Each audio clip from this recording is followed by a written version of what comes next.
G'day folks and welcome to the Encounters Down Under podcast. I'm your host Anthony Goodall and I invite guests to the show to share their amazing encounters with aliens and UFOs. If you or someone you know has had an encounter down under or anywhere in the world for our new segment Encounters Unbound, please get in touch with me via the Encounters Down Under Facebook page or email at australianUFOsightings@outlook.com.au. Be sure to join the Encounters Down Under Facebook page and YouTube channel where you can also get involved during the live stream interviews, sharing your thoughts and opinions during the live show. Also, if you enjoyed the podcast, don't forget to give us a rating and review on your favourite listening platform. But anyway, that's enough from me. Let's get into what you've been waiting for. Kick back and relax with your favourite beverage and enjoy the show.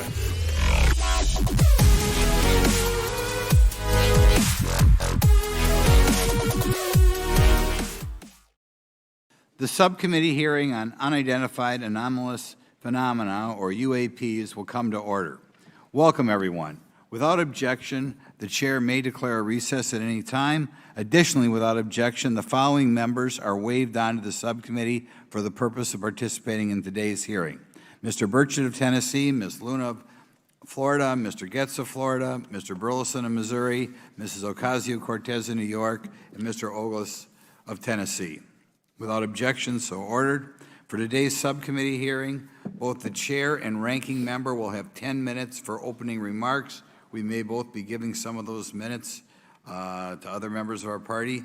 I'm now going to recognize myself for 10 minutes. I'm actually going to try to get out of here in about 4, and then we'll give it to some of my friends over here. Good morning and welcome to the most exciting subcommittee in Congress this week, the Subcommittee on National Security, the Border, and Foreign Affairs, for discussion of unidentified anomalous phenomenon. I'd like to thank the brave military pilots and personnel, such as the witnesses on the panel today, for sharing their stories on how they've engaged UAPs, which has brought attention to this matter. Curiosity and speculation from all walks of life have generated interest in studying what UAPs are and what threats they may pose.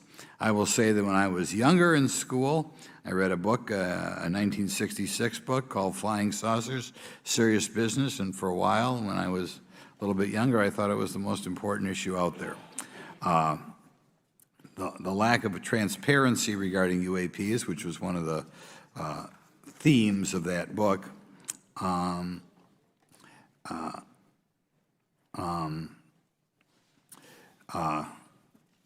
any event, it's led to interest in studying what UAPs are and what threats they pose. The lack of transparency regarding UAPs has fueled wild speculation and debate for decades, eroding public trust in the very institutions that are meant to serve and protect them, as is evidenced by the large number of people we have here. I also want to point out in 1966, President Gerald Ford claimed to have seen a UFO, and in 1969 in Georgia, Jimmy Carter claimed to have seen a UFO.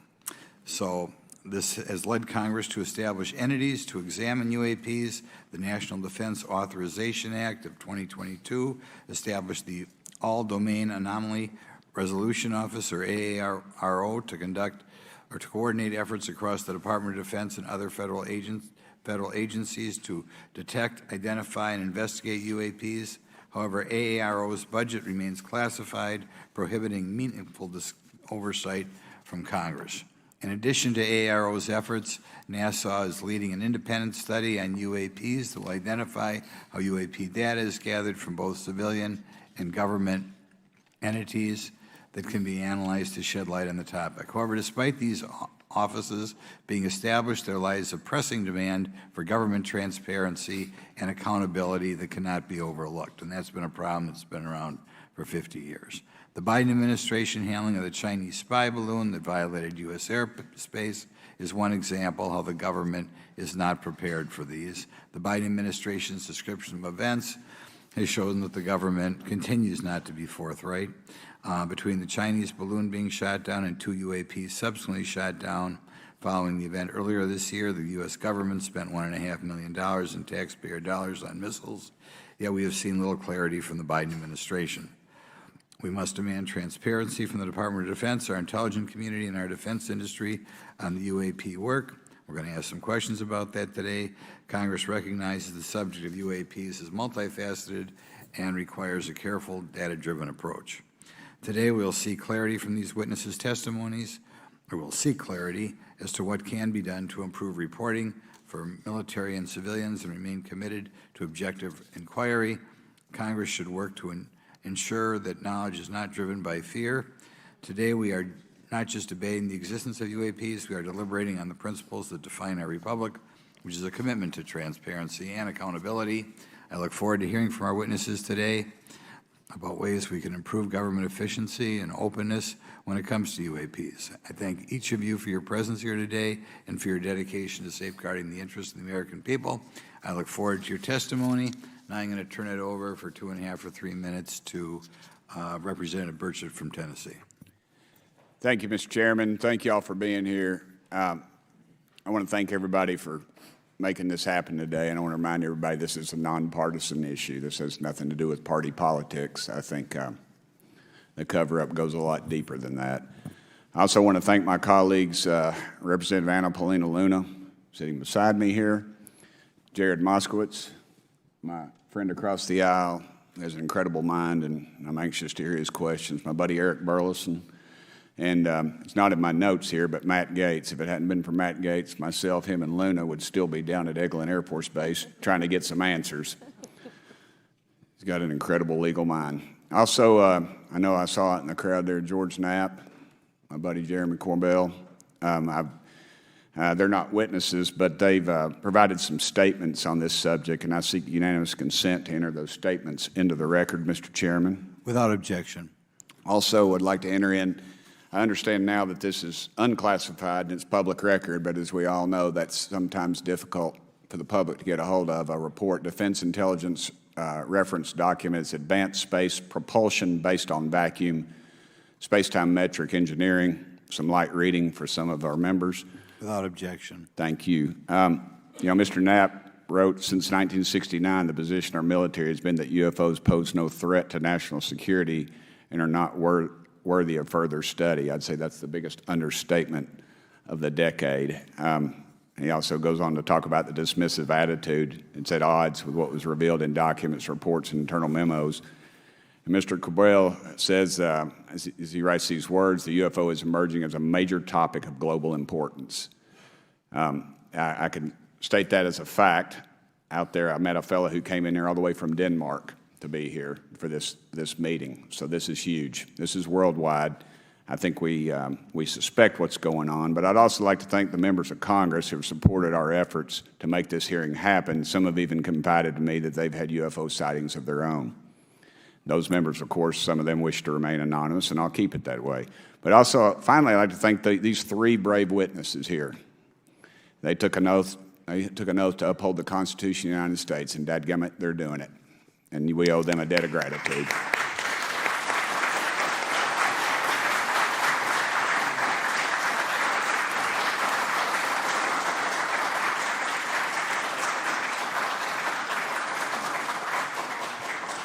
Y'all quit clapping, you're cutting in on my time. Just kidding. These folks, they've got nothing to gain from this, and I think you're going to find out that they've endured quite a few slings and arrows. We need to remember them in our prayers and their families. And I'm thankful to them for their honest testimonies. They have done interviews and appeared in documentaries like Accidental Truth to get their stories out there, and now they are all here to testify under oath for Congress. It's been so difficult to get here today. I've said, in the Baptist church, we'd say that the devil's in our way. And the devil has been in our way through this thing. We've run into roadblocks from members, from the intelligence community, the Pentagon. I proposed legislation to go in the FAA reauthorization that just said if an airline pilot has a sighting, that when he makes that report to the FAA, that it would come to Congress. But I was told that the intelligence community did not like that, and the amendment was not even heard in committee. I think it's time for this country to take back our country. We need to tell the folks at the Pentagon they work for us. Dadgummit, we don't work for them. And that's exactly the point. This is an issue of government transparency. We can't trust a government that does not trust its people. We're not bringing little green men or flying saucers into the hearing. Sorry to disappoint about half y'all. We're just going to get to the facts. We're going to uncover the cover-up, and I hope this is just the beginning of many more hearings and more people coming forward about this. And I yield back the remainder of my time. I think, is it to Representative Luna, Mr. Chairman, or is that? Yeah, we'll call Ms. Luna for her statement. The circumstances surrounding UAPs has captivated the attention of the American people for decades, ingrained in even the minds of our nation's leaders from Jimmy Carter to Barack Obama, Hillary Clinton to Donald Trump, Marco Rubio to Chuck Schumer, John Radcliffe to National Security Council officials. Yet from Roswell, New Mexico to the coast of Jacksonville, Florida, the sightings of UAPs have rarely been explained by the people who have firsthand accounts of these situations. This is largely due to the lack of transparency by our own government and the failure of our elected leaders to make good on their promises to release explanations and footage and mountains of overclassified documents that continue to be hidden from the American people. This isn't just how I feel. In fact, the American people largely believe that the government has actively covered up the truth about UAPs. One poll in particular found that 68% of Americans believe that the government is hiding information about UAPs and not being honest about what we know about them. And from my personal experience, I believe the same thing. Another poll found that nearly half Americans believe that the federal government is doing a very bad or somewhat bad job of dealing with reports of UFO sightings. As Representative Burchett just referenced on the FAA bill that just went through, you can tell that that's exactly happening. Considering the thousands of testimonies and videos taken on people's phones and eyewitnesses' accounts made by credible witnesses such as doctors, pilots, scientists, and active duty service members, it is unacceptable to continue to gaslight Americans into thinking that this is not happening or that the potential of intelligent life forms exists other than humans. Even more alarming is the fact that these eyewitnesses are many times service members and have no assurance that their lives will not be negatively impacted or even harmed by their experiences. In being an active duty service member working on an airfield, I've had conversations with many pilots where they were in fear of coming forward for retribution and or being taken off flight status. How do we know this? Because the government has said nothing to assure us otherwise. They have also did nothing to calm the concerns of over 20% of Americans who have reported to have seen UFOs or UAPs. We are simply told not to question the government and that the government has it under control.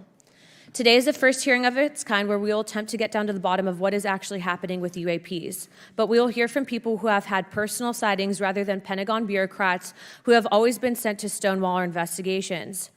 Just so that the press knows and the people know, we were even denied access to a classified briefing in a SCIF prior to this hearing due to the amount of hoops that we had to jump through to grant temporary clearance to witness Grusch, who has knowledge of classified information. It is time to have an open-minded discussion on this topic, to hear the evidence and understand the magnitude of what this means not just for our nation, but for humanity. Thank you, Chairman. I yield back the rest of my time. Thank you very much, and I'd like to thank you and Mr. Burchett for bringing this topic to my attention. Now we'll recognize National Security Subcommittee Ranking Member Garcia for 10 minutes. Well, thank you, Mr. Chairman, and I want to thank first our witnesses for joining us today. I want to begin by thanking you all for your service to our country and for sharing your voices today and your courage to be here as well. To Mr. Graves, particularly grateful to you to spend some time that we had for you to share with candor some of your experiences, so I appreciate that as well. I do want to thank all the members of our subcommittee today and also those that are here and have waved on for their incredible interest in this issue, particularly to Congressman Burchett. I know that your leadership has brought us to this place today, and I want to thank you for that, as well as everyone else that's been engaged in this work. I also want to thank the oversight staff, who I know has been working very hard to ensure that today's hearing is serious, that it's transparent, and that it also provides appropriate answers, as our oversight body always demands. Now, it's really important that we're here in a bipartisan way to have this conversation, which really, to the heart of it, is about national security and key to the subcommittee's core purpose. This is the subcommittee on national security of the Oversight Committee. Now, our witnesses will testify today that UAPs have posed a serious safety threat, and we must understand this. More broadly, we're dealing with real questions that get to the heart of our faith in government. Faith in our institutions, as we all know, is at an all-time low. Partisanship and alternative facts make it too easy to doubt narrative or our institutions. But this hearing will offer the public unique perspectives, building on years of reporting by both federal agencies and the independent media. Now, some of the earliest reporting on this issue was a groundbreaking 2017 New York Times report, which revealed research, as we know now, on unidentified anomalous phenomena, or as many call UFOs, by the Defense Intelligence Agency. Mr. Graves and Commander Fravor's experiences with UAPs have also been documented by the public, not just by the New York Times, but CNN and many other national news outlets. Now, the Office of the Director of National Intelligence has published public reports documenting UAPs, and on June 9, 2022, NASA announced that the agency is commissioning a study to, of course, examine unidentified anomalous phenomena. Now, the sheer number of reports, whistleblowers, and stories of unidentified anomalous phenomena should raise real questions and warrant investigation and oversight, and that's why we are here today. Now, pilots have reported encounters for years. Now, because of the stigma around reporting these incidents, we still don't have a complete picture of actually what's going on, particularly as our witnesses will testify on the civilian side, and that is a real problem that we have today in the country. Now, it's very important that we show that Democrats and Republicans in Congress can come together in a bipartisan way to cut through misinformation and to look at the facts in a serious and thoughtful manner. If we are to advance oversight and public disclosure, we must also gain the broad support of the public. We will succeed getting facts out to the public faster if there is a broad public support as part of the process. Now, I understand fully the Department of Defense is hesitant to share information that could also undermine our national security by revealing information on the capabilities of our own aircraft, our sensors, and other sensitive material. At the same time, many people believe that we're withholding information from them, and that is dangerous also. I believe in openness and transparency. That is also the role of Congress. And I want to trust that the American people will be able to weigh the evidence and make up their own minds. Now, we have incidents where sensors, sometimes even multiple types of sensors, detect things that we cannot explain. UAPs, whatever they may be, may pose a serious threat to our military or civilian aircraft, and that must be understood. Now, my career and training as a longtime and career educator and teacher and researcher tell me that we should never rule anything out. We know that our space, of course, is vast and undiscovered. I also want to note that Mr. Sean Kirkpatrick, director of the All-Domain Anomaly Resolution Office, the component of the DoD office that investigates UAP data, has testified before the Senate this year that his unit has found no evidence of extraterrestrial activity. NASA has also stated that they don't have evidence of extraterrestrial life either, and we've heard this, of course, from some of our government agencies. And we should remind viewers and witnesses, which I think is really important, that we also cannot share classified information in public settings. But questions, of course, remain that people want to see data and information for themselves. The enormous interest in the hearing today underscores the importance of a fair and open look at the evidence from witnesses who can share their unique perspectives. Now, I know I certainly have a lot of questions, and I know that all the members of our committee do as well. We should come to this hearing with an open mind, and we should not let our existing ideas restrict us on either side. I hear over and over from many agencies the stigma around reporting and investigating UAPs prevents us from getting real answers. We know that whistleblowers have reported harassment, intimidation, or stigma as well, and this is not acceptable. If people can't report incidents which would have national security or safety implications, then that also has serious consequences for us. As ranking member of this subcommittee, I know my job would be completely impossible if whistleblowers or others feel intimidated to come before this committee. We can't be afraid of asking questions, and we can't be afraid of the truth. I'm proud to say that this hearing builds upon bipartisan work by members of the House and Senate dating many years back, which has sought to increase awareness within the Department of Defense and to mandate more of Congress of UAPs. We know the Senate is taking up an amendment to their defense authorization bill, which will create a commission with broad declassification authority, and we should all agree that that is an important step. Members of both parties and senior officials in multiple administrations have taken an interest in this issue, and we're proud to carry and build that confidence in the American people. This hearing will also not be the end of this discussion, but a new chapter and start to years and years of work that many folks, both in the public and within government, have been working on. We should encourage more reporting, not less, on UAPs. The more we understand, the safer we will be. We will hear testimony from witnesses today with a long record of service to the American people and with subject matter expertise. Our witnesses have a unique opportunity to share their perspective, insights, and their experiences with the American people. And I encourage all of my colleagues to engage with these difficult questions with an open mind and to follow the facts on behalf of our country. I also just want to say more broadly that we should look at this hearing and believe that everything is on the table as it relates to UAPs. I think an open mind is absolutely the best. I want to yield the 2.5 minutes, the remainder of my time, to the representative from Florida, Representative Moskowitz, for an opening statement. He also has been very much engaged in this issue, and I want to thank him for his leadership. Congressman. Thank you, Ranking Member Garcia. Thank you, Mr. Chairman. I want to thank Tim Burchett and Anna Paulina Luna for their leadership in pushing this hearing forward. I want to thank, obviously, committee staff and their staff working on this on a bipartisan basis because many Americans are deeply interested in this issue, and it shouldn't take the potential of non-human origin to bring us together. Additionally, I want to thank the witnesses for coming forward to share your perspectives, your thoughts, and the sightings of UAPs. Unlike other hearings many times in Congress, you're not here to help a political party, but you're here to share information with the American people. And it's not something that is just going on in this administration. It's something that's spanned many administrations. For decades, many Americans have been fascinated by objects mysterious and unexplained, and it's long past time that they got some answers. The American public has a right to learn about technologies of unknown origins, non-human intelligence, and unexplainable phenomena. Those are not the words of a UFO Twitter account. Though that is a direct quote from Majority Leader Chuck Schumer, that the American public has a right to learn about technologies of unknown origins, non-human intelligence, and unexplainable phenomena. In an interview with Fox News, recent former Director of National Intelligence John Radcliffe confirmed the U.S. government is aware a lot more sightings of UAPs, and that they have not made that information public. I quote, "There are a lot more sightings that have not been made public," Radcliffe said to Fox News. For me, this hearing is about transparency. We unfortunately live in a time in which many people distrust government and our institutions, and overclassification of information away from the American public or even Congress contributes to today's politics.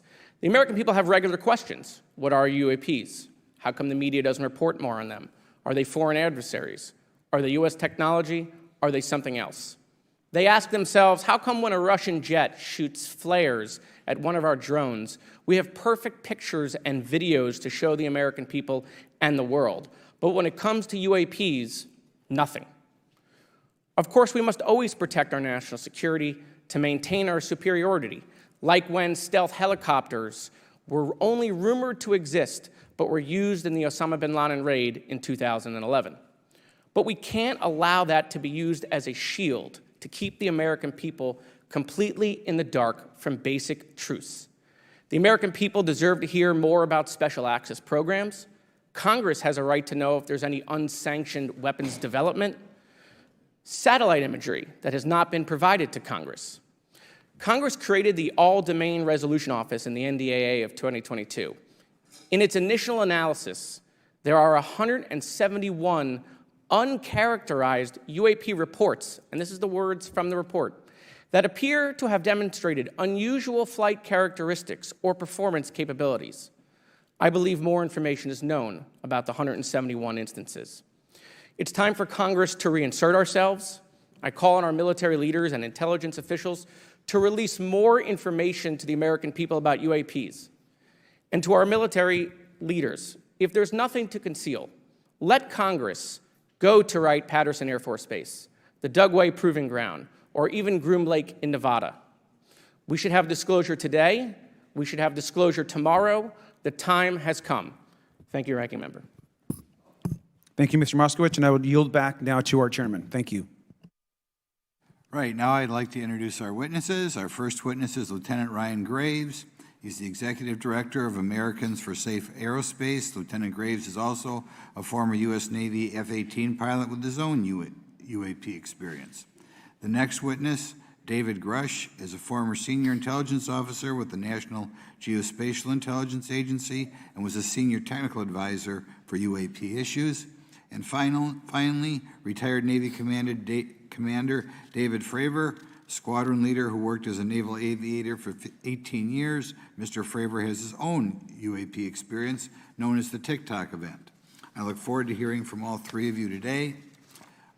Pursuant to Committee Rule 9G, the witnesses will please stand and raise their right hands. Do you solemnly swear or affirm that the testimony you are about to give is the truth, the whole truth, and nothing but the truth, so help you God? Let the record show that all the witnesses answered in the affirmative. You may be seated.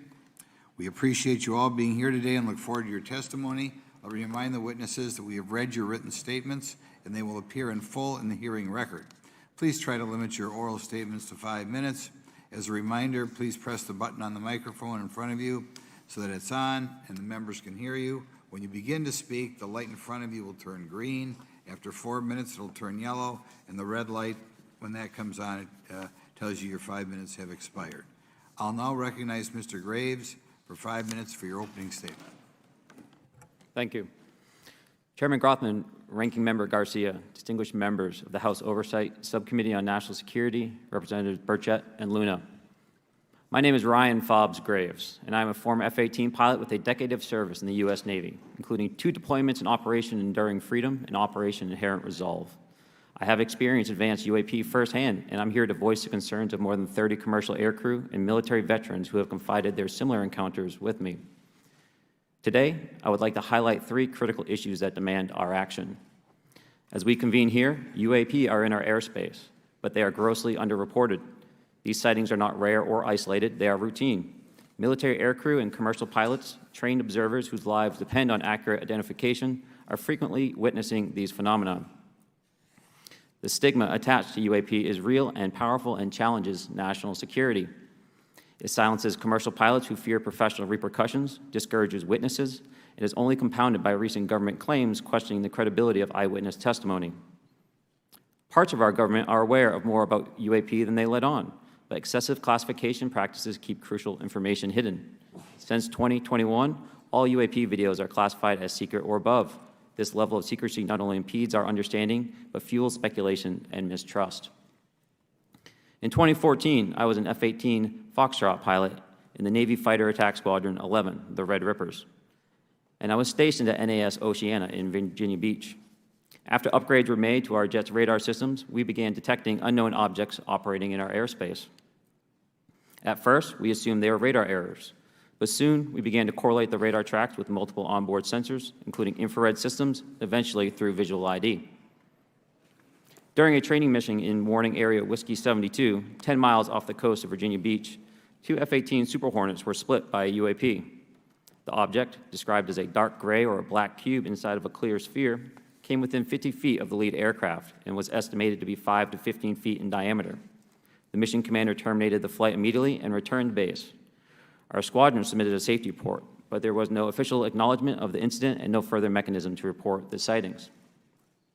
Soon, these encounters became so frequent that aircrew would discuss the risk of UAP as part of their regular pre-flight briefs. Recognizing the need for action and answers, I founded Americans for Safe Aerospace. The organization has since become a haven for UAP witnesses who were previously unspoken due to the absence of a safe intake process. More than 30 witnesses have come forward, and almost 5,000 Americans have joined us in the fight for transparency at safeaerospace.org. The majority of witnesses are commercial pilots at major airlines. Often, they are veterans with decades of flying experience. Pilots are reporting UAP at altitudes that appear above them at 40,000 feet, potentially in low Earth orbit or in the gray zone below the Kármán line, making inexplainable maneuvers like right-hand turns and retrograde orbits or J-hooks. Sometimes these reports are reoccurring, with numerous recent sightings north of Hawaii and in the North Atlantic. Other veterans are also coming forward to us regarding UAP encounters in our airspace and oceans. The most compelling involve observations of UAP by multiple witnesses and sensor systems. I believe these accounts are only scratching the surface, and more will share their experiences once it is safe to do so. In closing, I recognize the skepticism surrounding this topic. If everyone could see the sensor and video data I witnessed, our national conversation would change. I urge us to put aside stigma and address the security and safety issue this topic represents. If UAP are foreign drones, it is an urgent national security problem. If it is something else, it is an issue for science. In either case, unidentified objects are concerned for flight safety. The American people deserve to know what is happening in our skies. It is long overdue. Thank you. Mr. Grusch. Mr. Chairman, ranking members and congressmen, thank you. I'm happy to be here. This is an important issue, and I'm grateful for your time. My name is David Charles Grusch. I was an intelligence officer for 14 years, both in the U.S. Air Force, both active duty, Air National Guard, and Reserve, at the rank of major, and most recently from 2021 to 2023, at the National Geospatial Intelligence Agency, NGA, at the GS-15 civilian level, which is the military equivalent of a full bird colonel. I was my agency's co-lead in Unidentified Anomalous Phenomena and Transmedium Object Analysis, as well as reporting to the UAP Task Force, UAPTF, and eventually, once it was established, the All-Domain Anomaly Resolution Office, AARO.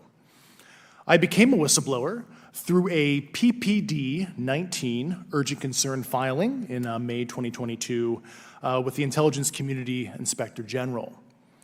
Following concerning reports from multiple esteemed and credentialed current and former military and intelligence community individuals that the U.S. government is operating with secrecy above congressional oversight with regards to UAPs.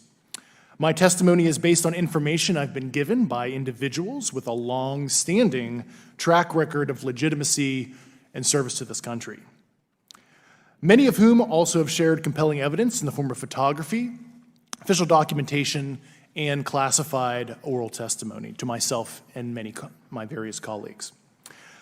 I have taken every step I can to corroborate this evidence over a period of 4 years while I was with the UAP Task Force and do my due diligence on the individual sharing it. This is because of these steps, I believe strongly in the importance of bringing this information before you. I am driven by a commitment of both to truth and transparency, rooted in our inherent duty to uphold the United States Constitution and protect the American people.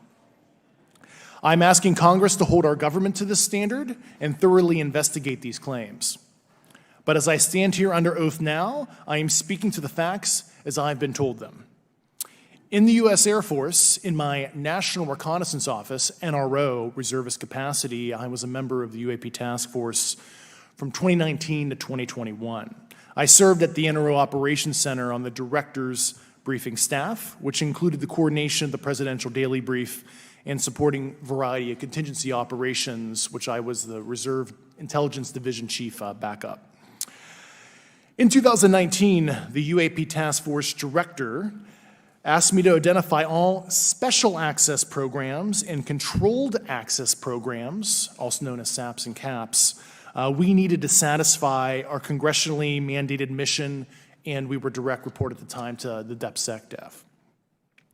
At the time, due to my extensive executive level intelligence support duties, I was cleared to literally all relevant compartments and in a position of extreme trust, both in my military and civilian capacities.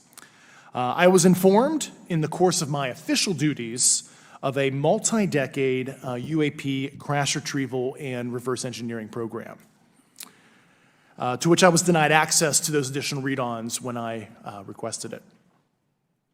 I made the decision, based on the data I collected, to report this information to my superiors and multiple inspectors general, and in effect becoming a whistleblower. As you know, I've suffered retaliation for my decision, but I am hopeful that my actions will ultimately lead to a positive outcome of increased transparency. Thank you, and I'm happy to answer your questions. Thank you. Commander Fravor? Thank you. Thank you, Mr. Chairman, Congressmen, Congresswomen. I want to first thank you for the invitation to speak to the committee on the UAP topic that has been in the news for the past 6 years and seems to be continuing to gain momentum. As you know, my name is David Fravor. I'm a retired commander in the United States Navy. In 2004, I was a commanding officer of Strike Fighter Squadron 41, the world-famous Black Aces. We were attached to Carrier Wing 11, stationed on board the USS Nimitz, and had begun a 2-month workup cycle off the coast of California. On this day, we were scheduled for a 2v2 air-to-air training with the USS Princeton as our control. When we launched off Nimitz, my wingman was joining up. We were told that the training was going to be suspended and we were going to proceed with real-world tasking. As we proceeded to the west, the air controller was counting down the range to an object that we were going to, and we were unaware of what we were going to see when we arrived. The controller told us that these objects had been observed for over 2 weeks, coming down from over 80,000 feet, rapidly descending to 20,000 feet, hanging out for hours, and then going straight back up. For those who don't realize, above 80,000 feet is space. We arrived at the location at approximately 20,000 feet, and the controller called merge plot, which means that our radar blip was now in the same resolution cell as the contact. As we looked around, we noticed that we saw some whitewater off our right side. It's important to note that the weather on this day was as close to perfect as you could ask for off the coast of San Diego. Clear skies, light winds, calm seas, no whitecaps from waves. So the whitewater stood out in a large blue ocean. All four of us, because we were in F-18Fs, so we had pilots and Wizzo in the back seat, looked down a small, saw a white tic-tac object with a longitudinal axis pointing north-south and moving very abruptly over the water like a ping-pong ball. There were no rotors, no rotor wash, or any sign of visible control surfaces like wings. As we started clockwise towards the object, my Wizzo and I decided to go down and take a closer look with the other aircraft staying in high cover to observe both us and the tic-tac. We proceeded around the circle about 90 degrees from the start of our descent, and the object suddenly shifted its longitudinal axis, aligned it with my aircraft, and began to climb. We continued down another 270 degrees, nose low, where the tic-tac, or we considered 270 degrees to where, and we went nose low to where the tic-tac would have been. Our altitude at this point was about 15,000 feet, and the tic-tac was about 12,000. As we pulled nose onto the object, within about a half mile of it, it rapidly accelerated in front of us and disappeared. Our wingmen, roughly 8,000 feet above us, lost contact also. We immediately turned back to see where the whitewater was at, and it was gone also. So as we started to turn back towards the east, the controller came up and said, "Sir, you're not going to believe this, but that thing is at your cap point, roughly 60 miles away in less than a minute. You can calculate the speed." We returned to Nimitz. We were taking off our gear. We were talking to one of my crews that was getting ready to launch. We mentioned it to them, and they went out and luckily got the video that you see, that 90-second video. What you don't see is the radar tape that was never released, and we don't know where it's at, of the active jamming that the object put on an APG-73 radar, and I can get into modes later if you're interested. What is shocking to us is that the incident was never investigated. None of my crew were ever questioned. Tapes were never taken, and after a couple days, it turned into a great story with friends. It wasn't until 2009 till Jay Stratton had contacted me to investigate. Unbeknownst to all, he was part of the ATIP program in the Pentagon led by Lou Elizondo. There was an unofficial official report that came out that's now on the internet. Years later, I was contacted by the other pilot, Alex Dietrich, and asked if I'd been contacted, and I said no, but I'm willing to talk. I was contacted by Mr. Elizondo, and we talked for a short period of time, and he said we'd be in contact. A few weeks after that, I was made aware that Lou had left the Pentagon in protest and joined forces with Tom DeLonge, Chris Mellon, Steve Justice, and others to form Two Stars Academy, an organization that pressed the issue with leading industry experts and U.S. government officials. They worked with Leslie Keene, who is present today, Ralph Blumenthal, and Helene Cooper to publish the articles in the New York Times 2017 New York Times, and it removed the stigma on the topic of UFOs, which is why we're here today. Those articles open the door for the government and public that cannot be closed. It has led to an interest from our elected officials who are not focused on little green men, but figuring out where these craft are, where they're from, the technology they possess, how do they operate. It also led to the Whistleblower Protection Act and the NDAA. There are multiple witnesses coming forward to say that have firsthand knowledge, and Mr. Grusch just covered that. What concerns me is that there's no oversight from our elected officials on anything associated with our government processing or working on craft. Believe it not from this world. This issue is not a full public disclosure that could undermine national security, but it is about ensuring that our system of checks and balances works across all work done in the government using taxpayer funds. Relative to government programs, even unacknowledged WAVE programs have some level of oversight by the appropriate committee members in the House and Senate, and this work that is said to be occurring from whistleblower testimonies should not be exempt. In closing, I would like to say that the Tic-Tac object we engaged in 2004 was far superior to anything that we had on time, have today, or are looking to develop in the next 10 years. If we in fact have programs that possess this technology, it needs to have oversight from those people that the citizens of this great country elected in office to represent what is best for the United States and best for the citizens. I thank you for your time. Thank you very much. Thank you very much. I know it's very difficult for all of you, all you've done in the past to try to illuminate this issue. Call on myself first for some questions. I'm going to start with Mr. Graves. Are pilots that you interact with as part of your organization, do you feel adequately trained and briefed on how to handle encounters with UAPs? No. Right now, military witnesses to UAP have limited options for reporting UAP, but more concerning is that commercial aviation sector has not adapted to the lessons that the military has implemented. The military and Department of Defense has stated that UAP represent a critical aviation safety risk. We have not seen that same language being used in the commercial markets. They are not acknowledging this risk. Okay. What steps do you think you have to be taken to improve a pilot's UAP reporting, be it military or commercial? Right now, we need a system where pilots can report without fear of losing their jobs. There is a fear that the stigma associated with this topic is going to lead to professional repercussions, either through management or perhaps through their yearly physical check. So having a secure system, reducing the stigma, and making this information available through the public is going to reduce the concerns that aircrew have. Could you just give me a little idea of the degree to which reports in the past are not made public right now? Well, I don't think there has been a proper reporting system to gather those reports and thus not report them. So to answer your question, I think there is a dearth of data due to the fact that the reporting has been limited up to this time. Could you tell me why you believe it's, kind of to play the devil's advocate, a reason why some of this stuff should not be available to the public? There's certainly some national security concerns when we use our advanced sensors in our tactical jets to be able to identify these objects. However, there's no reason that the objects themselves would be classified. I would be curious to see how the security classification guideline actually spells out the different nuances of how this topic is classified from the perspective of UAP, not national security. I'll give you a follow-up on that. Assuming that there are reasons why not all this should be made public, this has been around for a long period of time. Can any of the three of you think of any reason why anything related to UAPs, say 15 years and back, should not be immediately made public? I think one of it is acknowledging a vulnerability, both from a collection and I'll just say a countermeasure perspective. So it's that we haven't cracked for many years. Yeah. Even say 20 years back. Is there any reason why, when you go back that far, things shouldn't be made public? Unless it shows a specific national security vulnerability as it relates to a weakness in a particular defense system. Okay, Mr. Fravor, the TikTok incident that you were engaged occurred in 2004. What kind of reporting took place after that incident? None. We had a standard debrief where the backseaters went down to our carrier intel center and briefed what had happened, and that was it. No one else talked to us, and I was in the top 20 in the battle group. No one came. The captain was aware, the admiral was aware, nothing was done. Your commanding officers provide any sort of justification? No, because I was the commanding officer of the squadron, so no. Was this incident the only UAP event that you encountered while you were a pilot? Yes, it was. Okay. This is for any one of you. Based off of each of your experiences and observations, do you believe UAPs pose a potential threat to our national security? Yes, and here's why.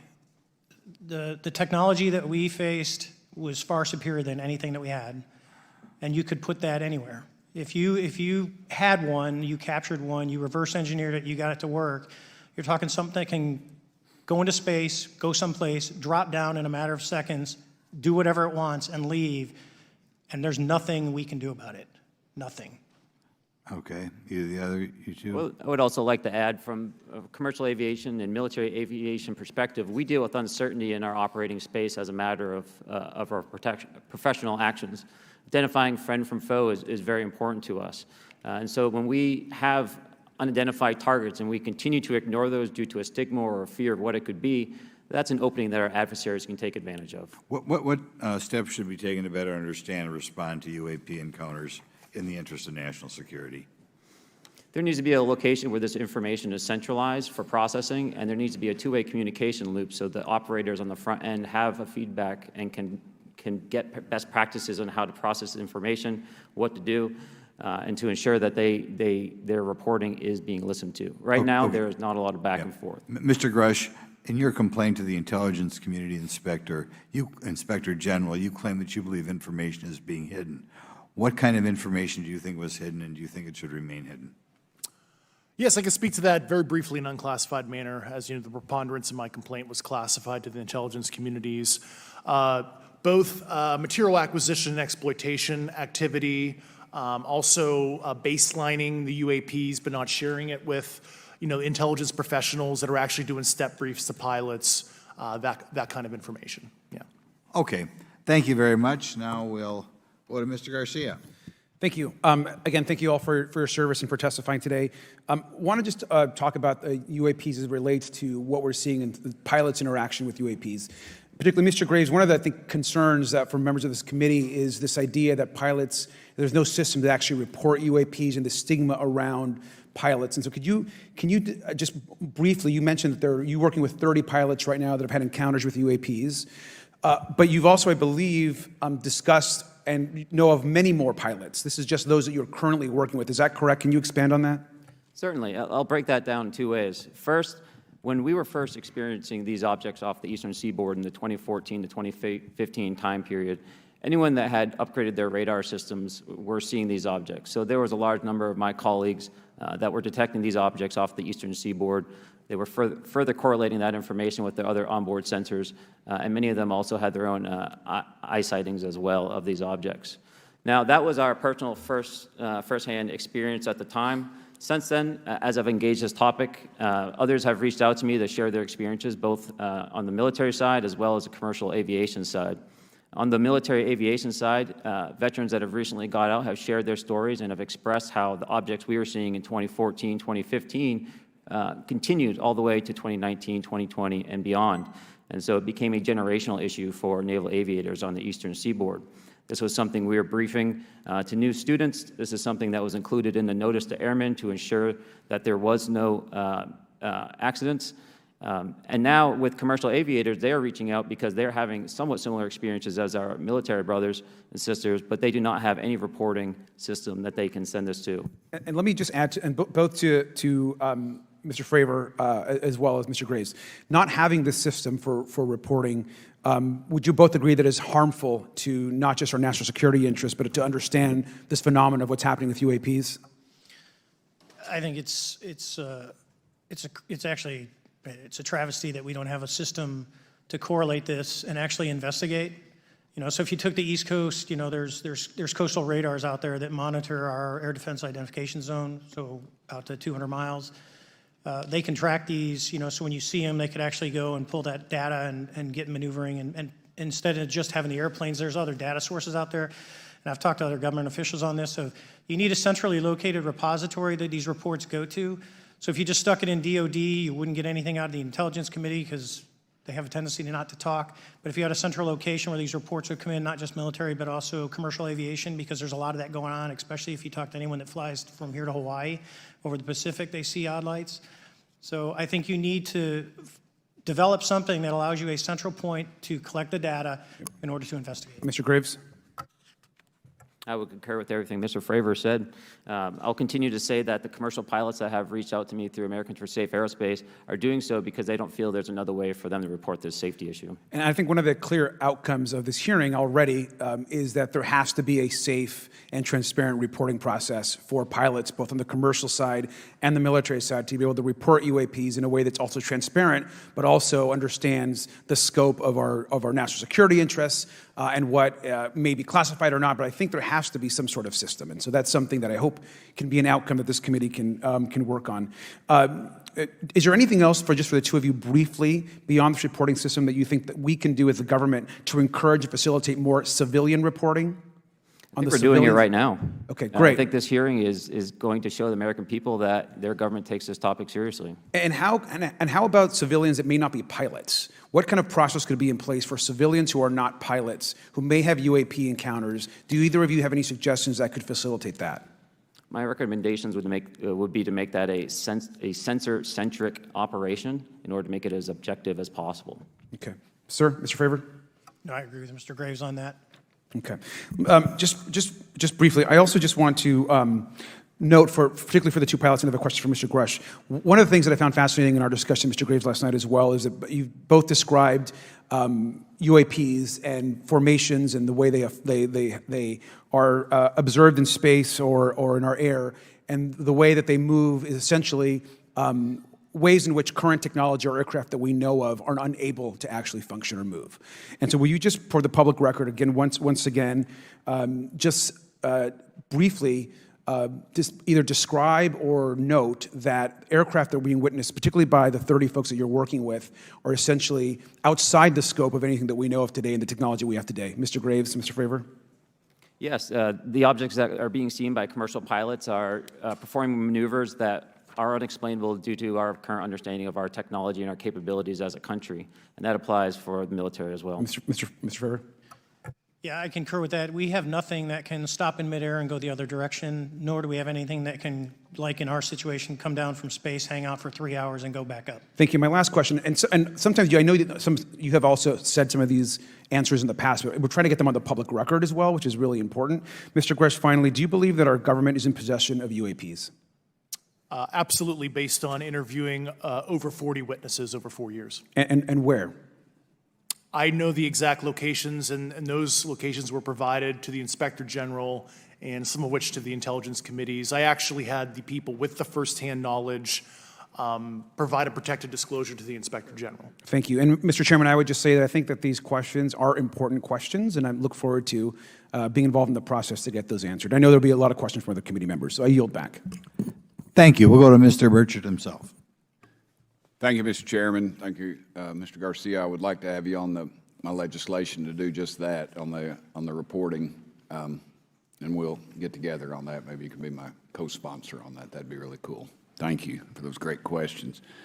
Mr. Graves, again, I'd like to know, how do you know that these were not our aircraft? Some of the behaviors that we saw in a working area, we would see these objects being at 0.0 Mach, that's zero airspeed, over certain pieces of the ground. So what that means, just like a river, if you throw a bobber in, it's going to float downstream. These objects were staying completely stationary in Category 4 hurricane winds.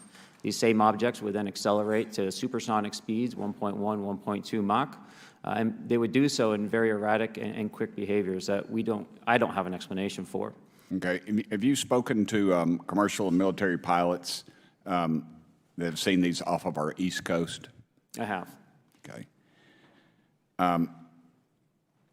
Mr. Fravor, I noticed that in the Tic Tac video, it's Tic Tac like the candy, not TikTok like the Chinese Communist app. That's correct. Yes, sir. I just want to make that because my daughter corrected me on that and called me a boomer and said, "Hey, boomer," and I said, "No, baby, it's Tic Tac like the candy. You're gonna have to just look it up." And but now I would also like to say today is a day of many firsts. It's a miracle that we're having this meeting, and it's also a miracle that my wife has put up with me for 9 years today. Today is my anniversary, so I want to tell my wife happy anniversary and that I love her very much. As she likes to say, this 9 years have been the best 2 years of her life. So, thank you. Mr. Fravor, what astonished you the most about the flight capabilities of these Tic Tac, very briefly? The performance, absolute performance. It was. And you're not aware of any other objects that anybody in the world has, in this world, that has those capabilities? No, I think it's far beyond actually our material science that we currently possess. Are you aware of any other reconnaissance platforms that have tracked or recorded the Tic Tac's maneuvers, maybe the NORAD system or any of the others? I am not. Okay. Mr. Grusch, thank you for being here, brother.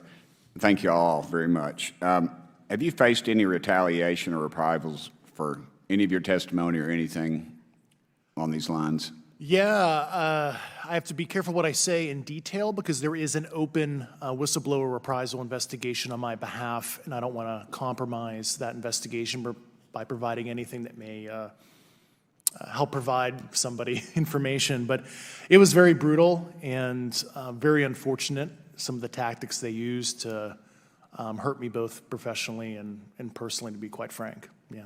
It's very unfortunate, as they say, when you're over the target, that's when they do the most firing at you. Do you have any personal knowledge of people who have been harmed or injured in efforts to cover up or conceal these extraterrestrial technology? Yes. Personally. Have anyone been murdered that you would that you know of or have heard of, I guess? I have to be careful asking that question. I directed people with that knowledge to the appropriate authorities. Maybe in a if we could get in a confidential area SCIF, we could talk about that. But unfortunately, we were denied access to the SCIF, and that's very unfortunate in this scenario. Mr. Fravor, do you believe that you witnessed an additional object under the water in relation to your encounter?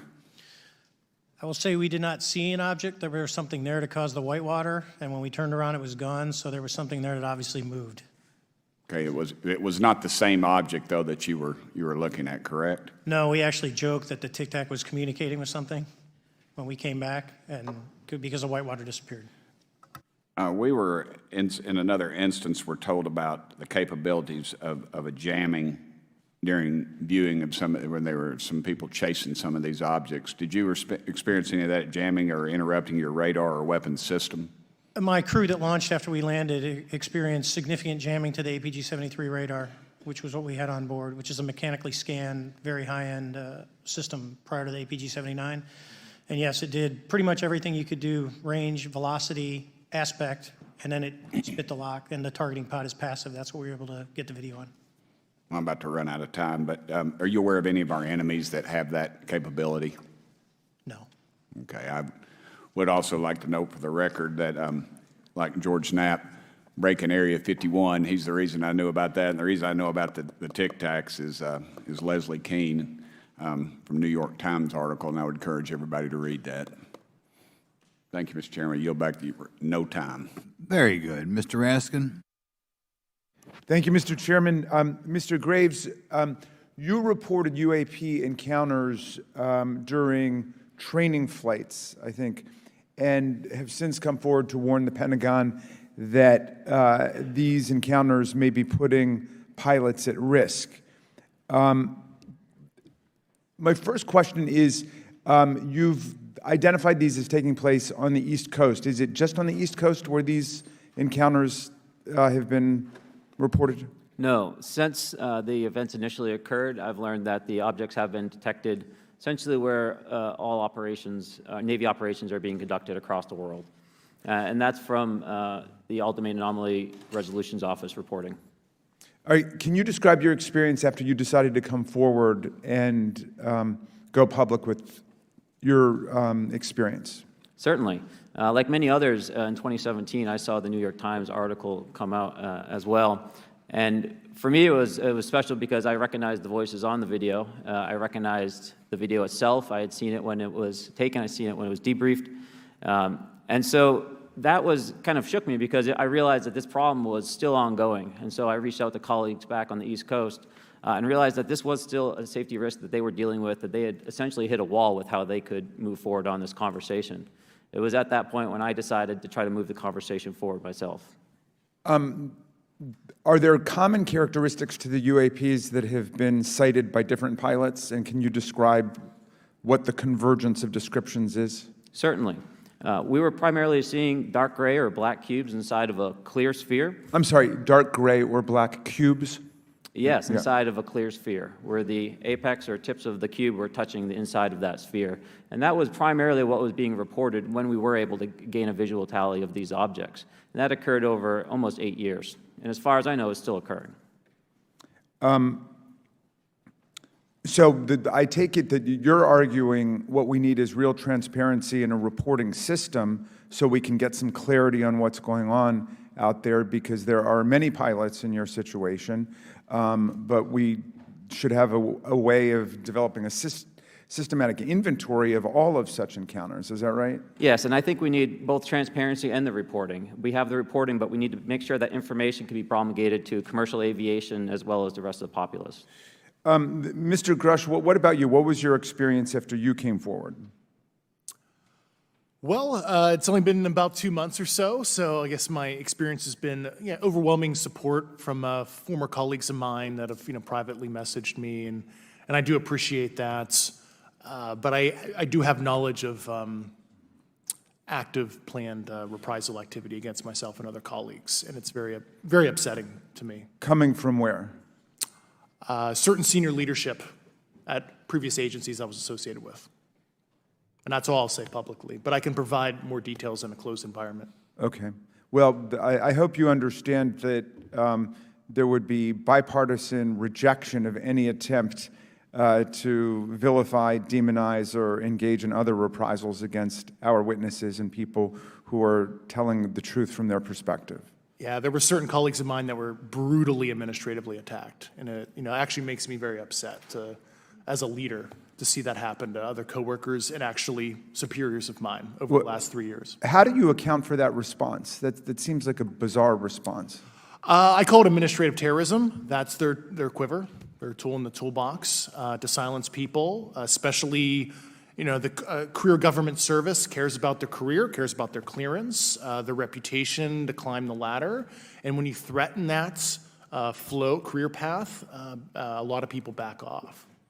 But I'm here to represent those people. So, Mr. Fravor, what about you?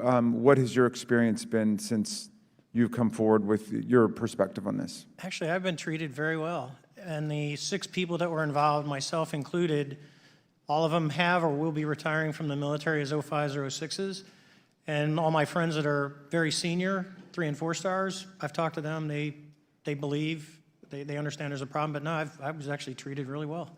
And what is your general interpretation of these phenomena? Or what is your current thinking of trying to make sense of them? Well, I'll say, I'm not like a UFO fanatic. It's not me. But I will tell you that what we saw with 4 sets of eyes over a 5-minute period, still, there's nothing, we have nothing close to it. It was amazing to see. I told my buddy I wanted to fly it, but yeah, it's just an incredible technology. All right, Mr. Chairman, thank you very much. I'll yield back to you. Thanks. On to Ms. Luna. Mr. Grusch, in speaking to you yesterday, I just wanted to follow up on Representative Raskin's questions. In the last couple of years, have you had incidences that have caused you to be in fear for your life for addressing these issues? Yes, personally. Okay. Yeah. I just want everyone to note that he's coming forward in fear of his life. To put in perspective, if they were really not scared about this information coming out, why would someone be intimidated like that? To your knowledge, are NHIs working with adversarial foreign governments in either technology exchange programs or back engineering programs? I don't have data on that. I'm not sure. Have you heard or you had people come forward to present that evidence? Not that particular evidence that you just espoused. Okay, on the 19th of April, Dr. Kirkpatrick, head of AARO, had said that he did not find any evidence of UAPs. You also stated that you had, in your interview, that you had briefed him on information that you were uncovering, but that he did not follow up with you. Were the items that you divulged to him pertinent to national security? Yes, him and I had a classified conversation in April 2022 before he took over AARO in July 2022, and I provided him some concerns I had. Do you know why he might not have followed up with you? Unfortunately, I cannot read his mind. I wish he did. I was happy to give sage counsel to him on where to look when he took the helm of AARO. Okay, and then my last question for you before I move to Mr. Graves is you received prior approval from the Defense Department to speak on certain issues, correct? Correct, through DOPSR, DoD Pre-Publication and Security Review, and I just want to remind the public, they're just looking from a security perspective. These are my own personal views and opinions, not the department's. Okay, I'm asking that, though, mainly because I think that there are many people that would like to discredit you, so it does bring a certain amount of credibility to your testimony. I'm required by law to do that as a former intelligence officer, or I go to jail for revealing classified information. Yeah, we don't want you to go to jail. My next question would actually be for Mr. Graves. Can you please explain to me in detail the event that occurred at Vandenberg Air Force Base? Certainly. In the 2003 timeframe, a large group of Boeing contractors were operating near one of the launch facilities at Vandenberg Air Force Base when they observed a very large 100-yard sided red square approach the base from the ocean and hover at low altitude over one of the launch facilities. This object remained for about 45 seconds or so before darting off over the mountains. There was a similar event within 24 hours later in the evening. This was a morning event, I believe 8:45 in the morning. Later in the evening, post-sunset, there were reports of other sightings on base, including some aggressive behaviors. These objects were approaching some of the security guards at rapid speeds before darting off. And this is information that was received through one of the witnesses that have approached me at Americans for Safe Aerospace. Was this documented in any official form, whether it was a police blotter? Yes, they had official documentation and records from the event that the witness held over the years. And I'm not going to ask you to do it right now for time reasons, but you'd be able to sketch what was witnessed, correct? And have you seen that before on any other equipment and/or during your flight time? I have not seen what they've described. This object was estimated to be almost the size of a football field, and I have not seen anything personally that large. Okay, and then another question on follow-up referencing the gimbal video Go Fast incident. Can you just clarify, because to our understanding, the footage was actually cut off at a certain point, but what happens at the end of that video, just for those Americans specifically there that are wanting to know about the rest of that footage? Certainly. There was some uncertainty or instability with the object. It seemed to rock a bit, and that's the last I had seen of the video. Much of the data that I would recommend be analyzed would consist of radar data that would provide precise kinematics on the object, as well as the fleet of objects that were operating nearby. Okay, and follow-up, in regards to the reporting procedures that Mr. Garcia had addressed on, as well as Representative Burchett, with the FAA, to your understanding, pilots that are seeing this, commercial airline pilots, are they receiving cease and desist letters from corporations for coming forward with information in regards to safety for potential airline passengers? I have been made privy to conversations with commercial aviators who have received cease and desist orders. So the American public should know that corporations are putting their own reputations on the not the line, but ahead of the safety of the American people. And I think, would you agree with that statement? It appears so. Okay. And I guess this would be my last, I'm out of time. I yield. I'll be back. Good. Mr. Moskowitz. Thank you, Mr. Chairman. Gentlemen, let's talk about the laws of physics for a second. Mr. Graves and Commander Fravor, I heard you talk about speed. When those objects broke the sound barrier, did they make a sonic boom? I was in a jet. You can't hear anything. It's kind of loud in there. Yeah, you're not able to actually personally tell within the vehicle. I will say the objects that we were seeing, they were spherical, and they were observed up to Mach 2, which is a very non-aerodynamic shape. What about G-forces? Let's talk about G-forces of those vehicles. Could a human survive those G-forces with known technology today? No. No, not for the acceleration rates that we observed. Okay. What about what they look like? How close did you get? Did you see a seam or a rivet or a section? And what I mean is, obviously, the jets you're flying have all those things. Did these objects have those? Do you want to go, Ryan? I didn't have the detail to be able to tell that. So we got within a half mile at Tic Tac, which people say that's pretty far, but in airplanes, that's actually relatively close. No, it was perfectly white, smooth, no windows, although when we did take the original FLIR video that is out there, when you put it on a big screen, it actually had two little objects that came out of the bottom of it. But other than that, no windows, no seams, no nothing.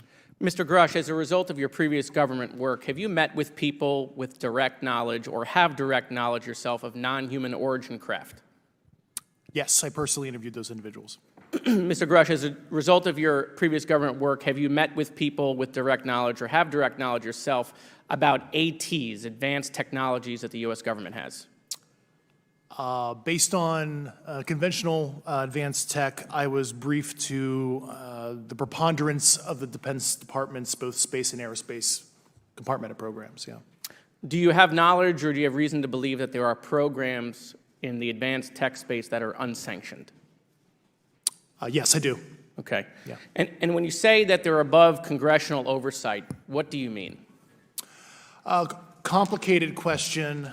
So there's, some, I would call it abuse here. So congressional oversight of conventional special access programs, so I'll use Title 10, so DOD as an example, right? So 10 U.S. Code Section 119 discusses congressional oversight of SAPs, discusses the DepSecDef's ability to waive congressional reporting. However, the Gang of Eight is at least supposed to be notified if a waived or waive bigoted unacknowledged SAP is created, and that's public law. Well, so that how does, I mean, I don't want to cut you off, but Yeah. how does a program like that get funded? I will give you generalities. I can get very specific in a closed session, but misappropriation of funds and Does that mean self-fund. that there is money in the budget that is said to go to a program, but it doesn't, and it goes to something else? Yes, I have specific knowledge of that. Yep. Do you think U.S. corporations are overcharging for certain tech they're selling to the U.S. government, and that additional money is going to programs? Correct, through something called IRAD. Okay. Satellite imagery. Let's talk about satellite imagery. We have satellites all over the place, some that we're aware of and many that we're not aware of, right? We're taking pictures of everything at every point and second. Mr. Grusch, are you aware, do you have direct knowledge, or have you talked to people with direct knowledge that there are satellite imagery of these events? That was one of my primary tasks at NGA, since we process, exploit, and disseminate that kind of information. I've seen multiple cases, some of which, to my understanding, and of course I left NGA in April, so that's my information cutoff date. But I personally reviewed both what we call overhead collection and from other strategic and tactical platforms that I could not even explain prosaically. And I have a degree in physics, by the way, as well. And I am aware that you guys have not seen these reports, unfortunately. And I don't know why. Do you have direct knowledge, or you have spoken to people with direct knowledge that this imagery applies to crash sites, crash imagery? I can't discuss that in an open session. Okay. Do you have any information that the U.S. government is involved in a disinformation campaign to deny the existence of certain UAPs? I can't go beyond what I've already stated publicly in my News Nation interview because it touches other sensitivities. Okay. I'll yield the balance of my time back. Thank you, Mr. Chairman.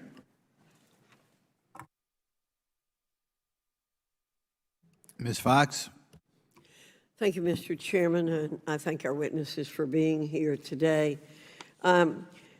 Grusch, in your sworn testimony, you state that the United States government has retrieved supposedly extraterrestrial spacecraft and other UAP-related artifacts. You go so far as to state that the U.S. is in possession of, quote, non-human spacecraft, end quote, and that some of these artifacts have circulated with defense contractors. Several other former military and intelligence officials have come forward with similar allegations, albeit in non-public settings. However, Dr. Sean Kirkpatrick, the director of AARO, previously testified before Congress that there has been, and I quote, no credible evidence thus far of extraterrestrial activity or of, quote, off-world technology brought to the attention of the office. To your knowledge, is that statement correct? It's not accurate. I believe Dr. Kirkpatrick mentioned he had about 30 individuals that have come to AARO thus far. A few of those individuals have also come to AARO that I also interviewed, Okay. and I know what they provided Dr. Kirkpatrick and their team. Okay. I was able to evaluate Okay, that information. I need to go on. Sure. But my understanding that his statement is accurate, came from a direct quote. And this contradiction is a perfect example of why we need to inject transparency into our government. And for another example, look no further than the pitiful response to the Chinese spy balloon debacle earlier this year. You may remember the mass confusion that ensued when the balloon was first spotted over Montana, 4 days after it first entered U.S. airspace over Alaska. The Biden administration's initial inability to address the object grew into a continuous series of embarrassments. After news of the balloon reached the mainstream media, we were assured that the balloon posed no threat to our security.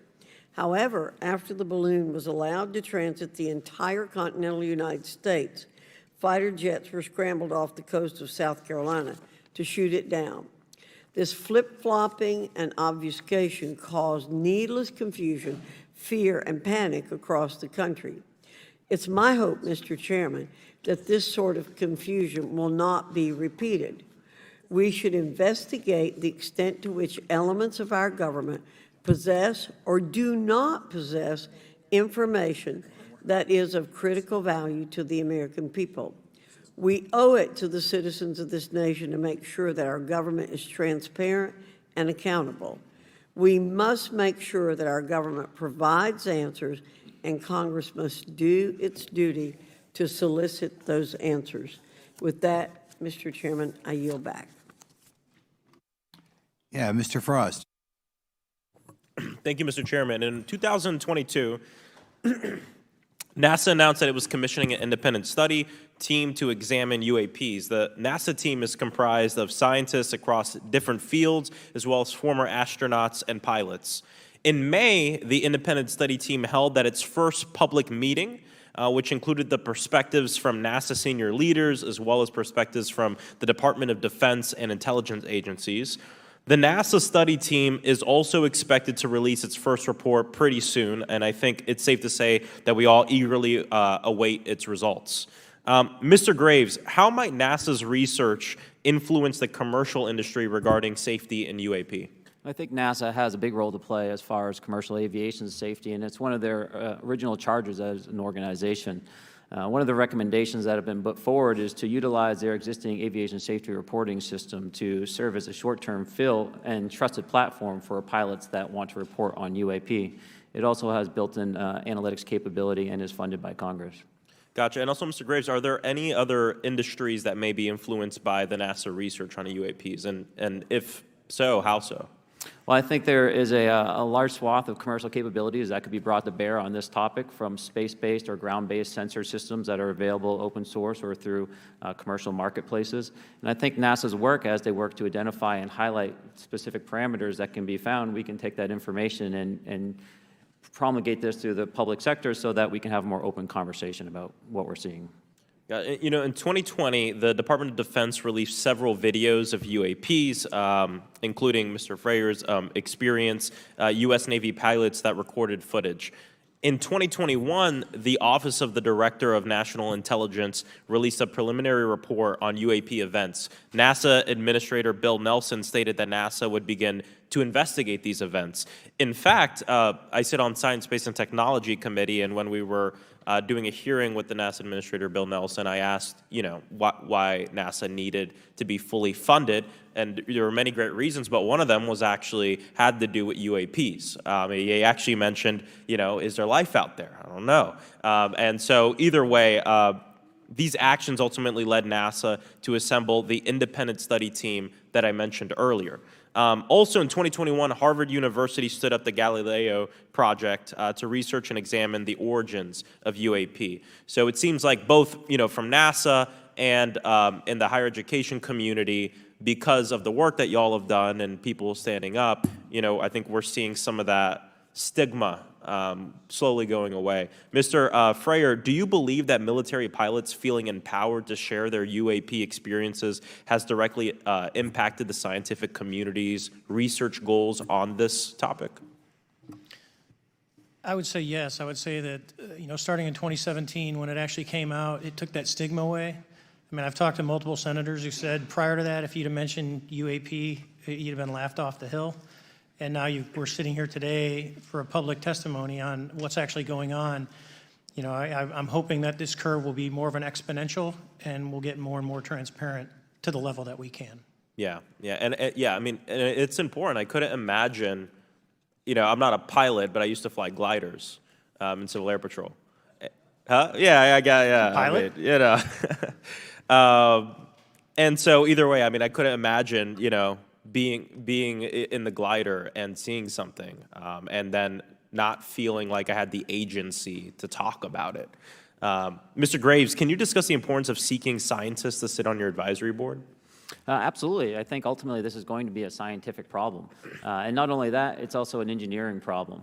I've been working with the American Institute of Aeronautics and Astronautics to help them stand up a UAP integration committee to help integrate their engineering prowess into this problem. And so, yes, very much, I think this is an engineering and scientific problem as much as a national security problem. And how might Congress help to facilitate partnerships between the scientific community and the UAP focus groups within government? Well, I think one of the things they can do is to have these types of hearings to communicate to the public that this is a topic of interest. I think that there is a pseudo-market, if you will, of interested capabilities and talent that want to approach this topic, and we're seeing that start to grow now. So I think continued conversation, reduction of stigma is going to allow that to flourish and allow answers to help generate themselves. 100%. Well, thank you all for being here, and thank you for your work. I think it's important that we keep our top scientific minds focused on this issue and look for ways to increase collaboration. Thank you so much. I yield back. Mr. Comer. Thank you, Mr. Chairman. Let me say I want to thank you for having this hearing, and I want to thank Mr. Burchett and Ms. Luna for leading this hearing. And with that, I yield my 5 minutes to Mr. Burchett. Thank you, Mr. Chairman. I'm going to direct this, I believe, to Mr. Grusch, but if any of you all feel like you need to jump in, just jump right in. We're good. Has the U.S. government become aware of actual evidence of extraterrestrial, otherwise unexplained forms of intelligence? And if so, when do you think this first occurred? I like to use the term non-human. I don't like to denote origin. Keeps the aperture open, both scientifically. Right. Certainly, like I've discussed publicly previously, 1930s. Okay. Can you give me the names and titles of the people with direct firsthand knowledge and access to some of this crash retrieval, some of these crash retrieval programs, and maybe which facilities, military bases the recovered material would be in? And I know a lot of Congress have talked about we're going to go to Area 51, and and there's nothing there anymore anyway. It's just and we move like a glacier. And as soon as we announce it, I'm sure the moving vans would pull up. But please. I can't discuss that publicly, but I did provide that information both to the Intel committees and the Inspector General. And we could get that in the SCIF if we were allowed to get in a SCIF with you. Would that be probably what you would think? Sure, if you had the appropriate accesses, yeah. What special access programs cover this information, and how is it possible that they have evaded oversight for so long? I do know the names. Once again, I can't discuss that publicly and how they've evaded oversight. In a closed setting, I can tell you the specific tradecraft used. All right. When do you think those programs began, and who authorized them? I do know a lot of that information, but that's something I can't discuss publicly because of sensitivities. All right. If any of y'all want to jump in on any of this, you're more than welcome to. What level of security clearance is required to fully access these programs? Well, anybody who has... and I say that because myself, Representative Gates and Representative Luna were basically turned away at one point at Eglin. So please go right ahead.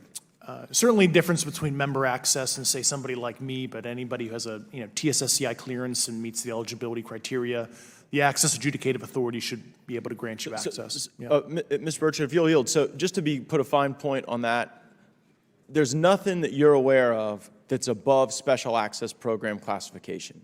It's a misnomer that there's anything actually above top secret. Executive Order 13526 delineates the classification levels. Right, but I draw a point on that because we can have access to those programs, and so the notion that we're not being given that access sort of defies our typical muscle memory here in Congress. Thank you, Mr. Burchett. I'll yield back to you.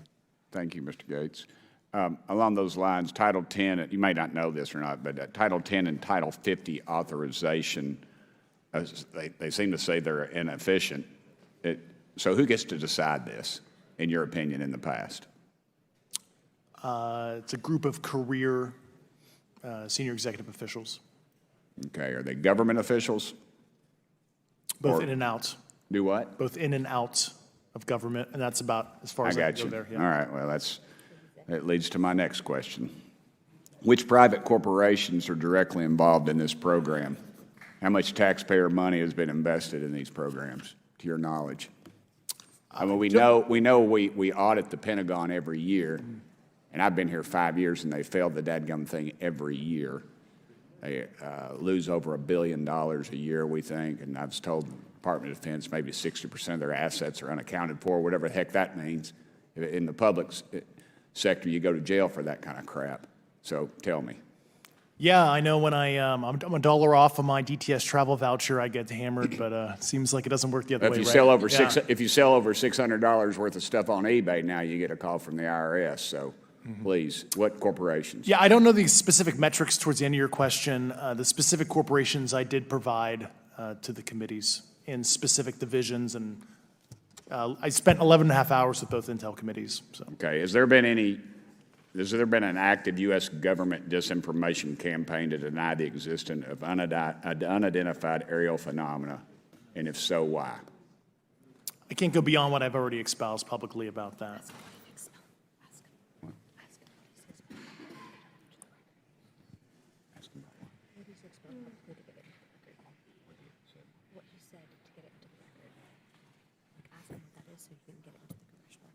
Okay, I've been told to ask you what that is and how to get it in the record. What have you stated publicly in your interviews for the congressional record? Yeah. If you reference my News Nation interview and I talk about a multi-decade, campaign to disenfranchise public interest, Sorry, Basically. Mr. Chairman, I've gone. Yeah. Thank I you. apologize, Mr. Chairman. I yield back negative 21 seconds. Thank you. Ms. Ocasio-Cortez. Thank you, Mr. Chairman, and thank you to our witnesses for coming here today. I do concur with the ranking member as well as several other members here on this committee that this is a committee for whistleblowers and for the protection of whistleblowers as well. So we understand what you're putting on the table here and what you're putting on the line here, and we thank you for that. Mr. Grusch, you sat on the Unidentified Anomalous Phenomenon Task Force created in the 2020 NDAA, correct? Yes. There have been some things that have been mentioned here during this hearing that I wanted to pick up on. Mr. Graves, you mentioned specifically during the answers to one of your questions, you named Boeing contractors being engaged in an incident regarding this red cube about a football field wide. I was wondering if you could speak a little bit about the interaction, or Mr. Grusch, either of you, the interactions between defense contractor companies and any UAP-related programs or activities. So I'll just say that the information about the contractor himself were provided by a witness, and I have no particular detail in that relationship. Mr. Grusch.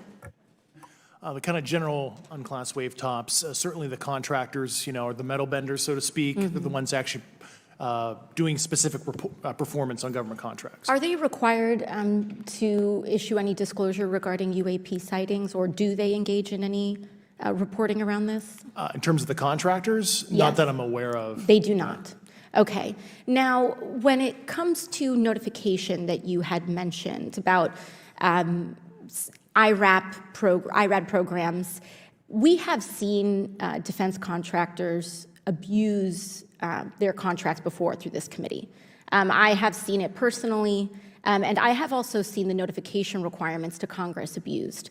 I am wondering, one of the loopholes that we see in the law is that there is, at least from my vantage point, is that depending on what we're seeing, is that there are no actual definitions or requirements for notification.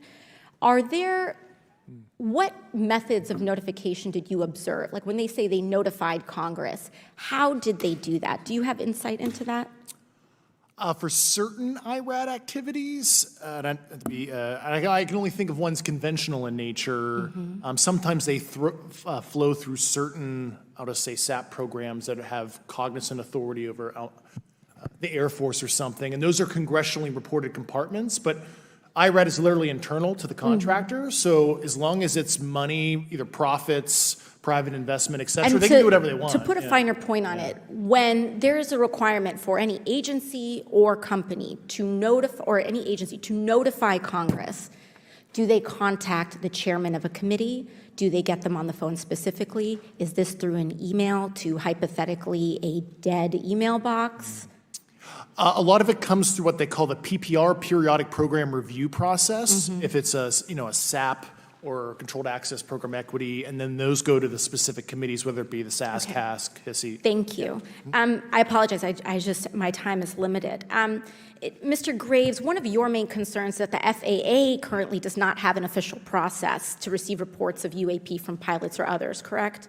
Correct. And in your experience, what data should the ARROW program prioritize for potential collection? We have, location, date, time, but are there other specific characteristics that should be included in these reports? Certainly. I think that there's two categories that would be important. One would be kinematics and understanding the specifics of how the vehicle or objects are moving. And the second would be a more zoomed out approach of being able to look at origin and destination before the incident, as well as getting a better contextual understanding of how these objects are interacting with each other. Mm-hmm. Thank you. Now, because I only have a minute left, I apologize, we only have 5 minutes today, but for the record, if you were me, where would you look?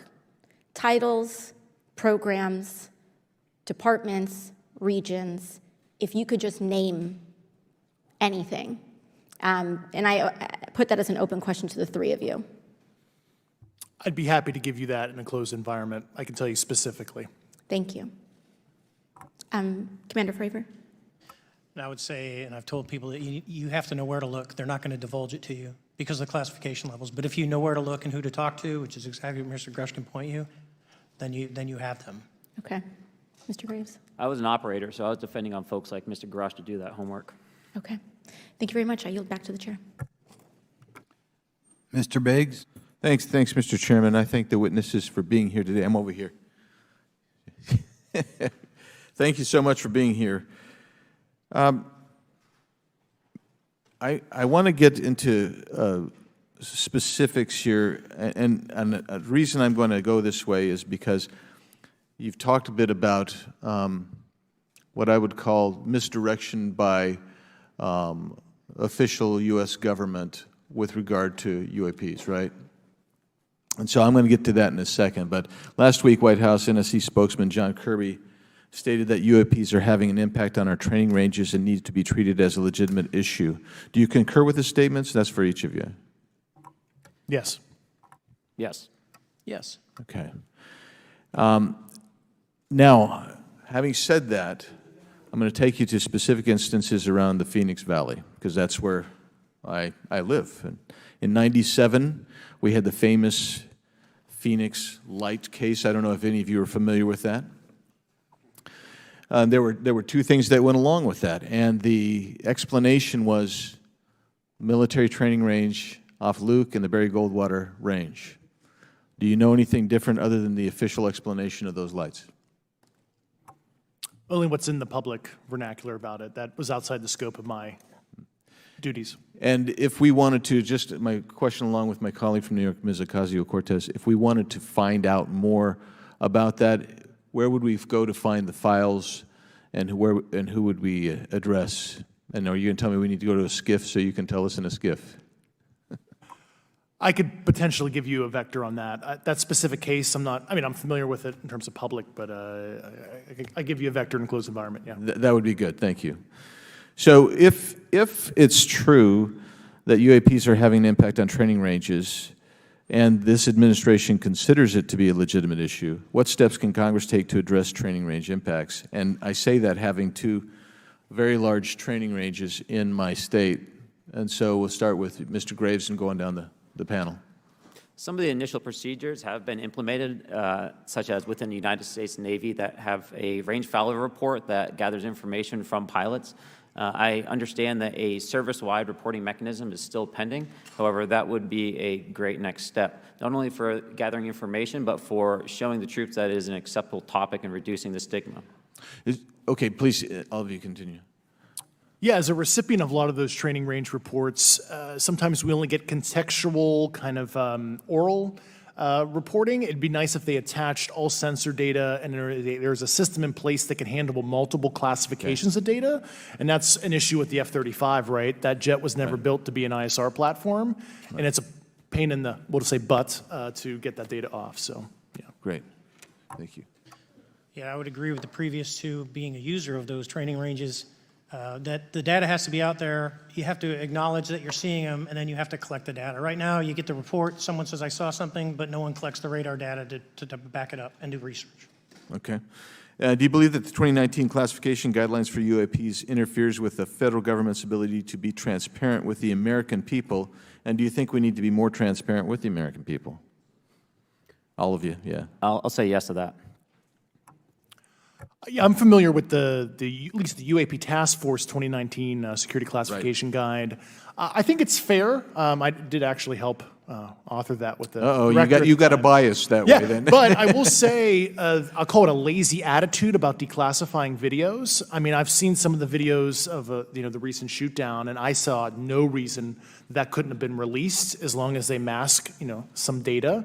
The American people deserve to see that imagery in full motion video. I would think, well, in my opinion, I will say things are overclassified.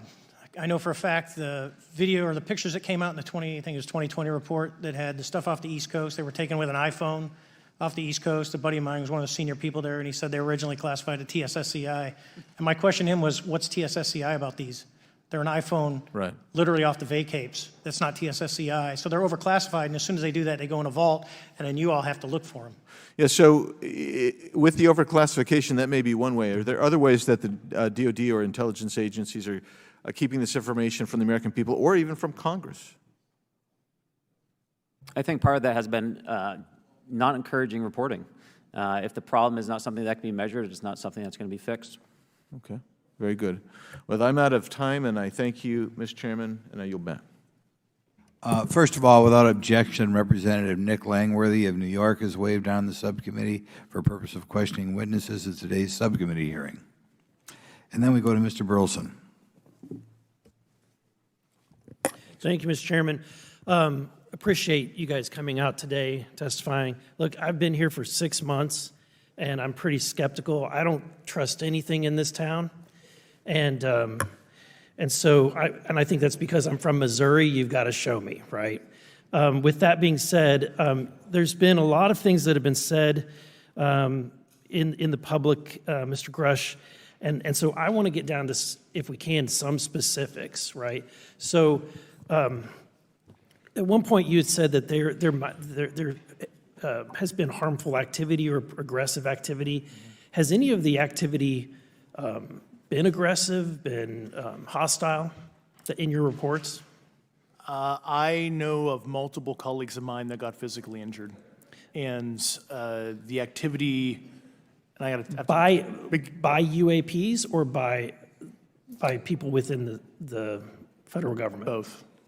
Okay, so there has been activity by alien or non-human technology and or beings that has caused harm to humans? I can't get into the specifics in an open environment, but at least the activity that I personally witnessed, and I have to be very careful here because they tell you never to acknowledge tradecraft, right? So what I personally witnessed myself and my wife was very disturbing. Okay. One of my constituents actually sent this next question, and I figured I'd ask it since I had the same thought. You've said that the U.S. has intact spacecraft. You said that the government has alien bodies or alien species. Have you seen the spacecraft? I have to be careful to describe what I've seen firsthand and not in this environment, but I could answer that question behind closed doors. Yeah. And have you seen any of the bodies? That's something I've not witnessed myself.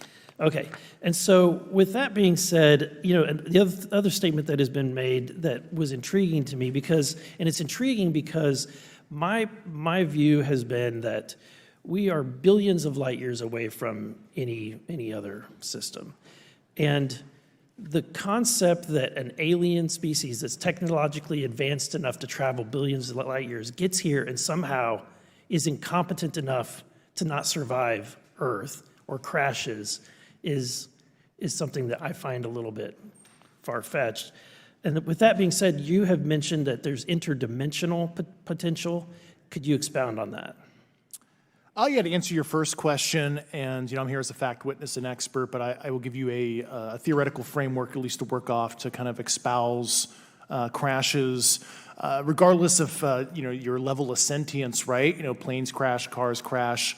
N number of sorties, however high, a small percentage are going to end in, mission failure, if you will, as we say in the Air Force.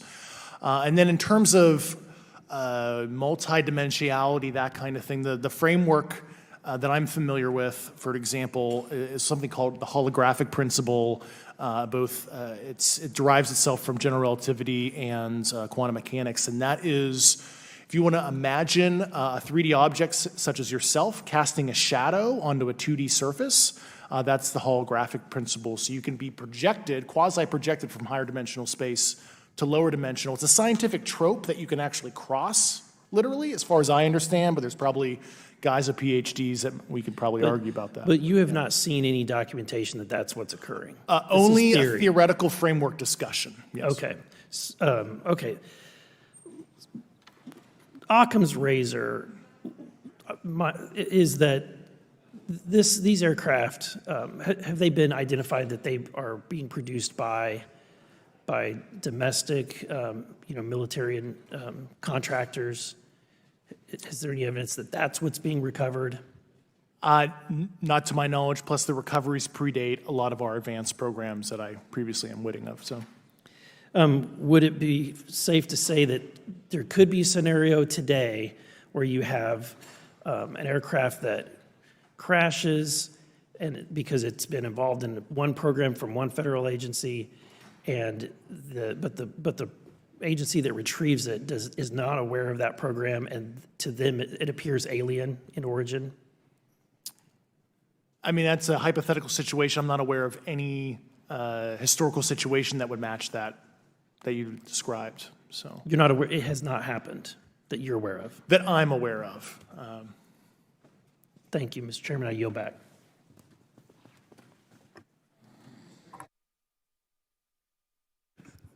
Several months ago, my office received a protected disclosure from Eglin Air Force Base indicating that there was a UAP incident that required my attention. I sought a briefing regarding that episode and brought with me Congressman Burchett and Congresswoman Luna. We asked to see any of the evidence that had been taken by flight crew in this endeavor and to observe any radar signature as well as to meet with the flight crew. We were not afforded access to all of the flight crew. And initially, we were not afforded access to images and to radar. Thereafter, we had a bit of a discussion about how authorities flow in the United States of America, and we did see the image. And we did meet with one member of the flight crew who took the image.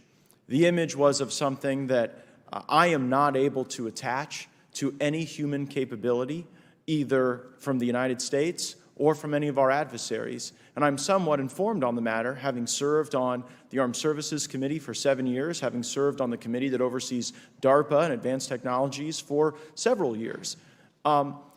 When we spoke with the flight crew, and when he showed us the photo that he'd taken, I asked why the video wasn't engaged, why we didn't have a FLIR system that worked. Here's what he said. They were out on a test mission that day over the Gulf of Mexico. And when you're on a test mission, you're supposed to have clear airspace. Not supposed to be anything that shows up. And they saw a sequence of 4 craft in a clear diamond formation for which there is a radar sequence that I alone have observed in the United States Congress. One of the pilots goes to check out that diamond formation and sees a large floating, what I can only describe as an orb. Again, like I said, not of any human capability that I'm aware of. And when he approached, he said that his radar went down, he said that his FLIR system malfunctioned, and that he had to manually take this image from one of the lenses, and it was not automated in collection, as you would typically see in a test mission. So I guess I'll start with Commander Fravor. How should we think about the fact that this craft that was approached by our pilot had the capability of disarming a number of the sensor and collection systems on that craft? Well, I think this goes to that national security side, and you can go back through history of things showing up at certain areas and disabling our capabilities. which is disheartening. And for us, I mean, like I said, it completely disabled the radar on the aircraft when it tried to do it, and the only way we could see it is passively, which is how he got that image. So I think that's a concern on what are these doing, not only how do they operate, but their capabilities inside to do things like this. And how should we think about four craft moving in a very clear formation, equidistant from one another, in a diamond? In all of the phenomenon, perhaps, Mr. Grave, that you've analyzed, have we ever seen multiple craft in a single formation? I have one particular case, and that was during the gimbal incident. The recording on the AT FLIR system shows a single object that rotates. You hear the pilots refer to a fleet of objects that is not visible on the FLIR system, and that was something that I witnessed during the debrief as part of the radar data on the situational awareness page. I would like to add, however, Congressman, there's a small bit of anger, I would say. I would feel that those pilots are still facing that difficulty in reporting this topic, and they don't have the tools to be able to mitigate this issue. It just goes to show how serious this is and why this is such an important issue for our pilots and for our nation.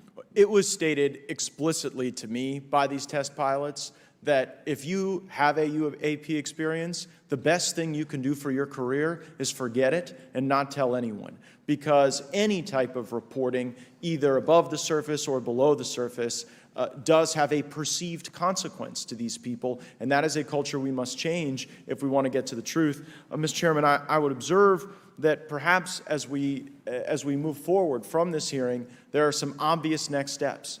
Every person watching this knows that we need to meet with Mr. Grusch in a secure, compartmentalized facility so that we can get fulsome answers that do not put him in jeopardy and that give us the information we need. Second, I would suggest that the radar images that were collected of this formation of craft out of Eglin Air Force Base, and specifically the actual image taken by the actual flight crew that we can actually validate, be provided to the committee, subpoenaed if necessary, so that we're able to track how to get this type of reporting and analysis done in a more fulsome way. That would be my recommendation, humbly, as a guest here of the fine Oversight Committee. I yield back.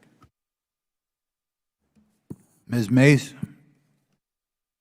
Thank you, Mr. Chairman, and good morning to our witnesses who are testifying today. I want to thank each of you for being here to discuss a topic of grave importance to our national security.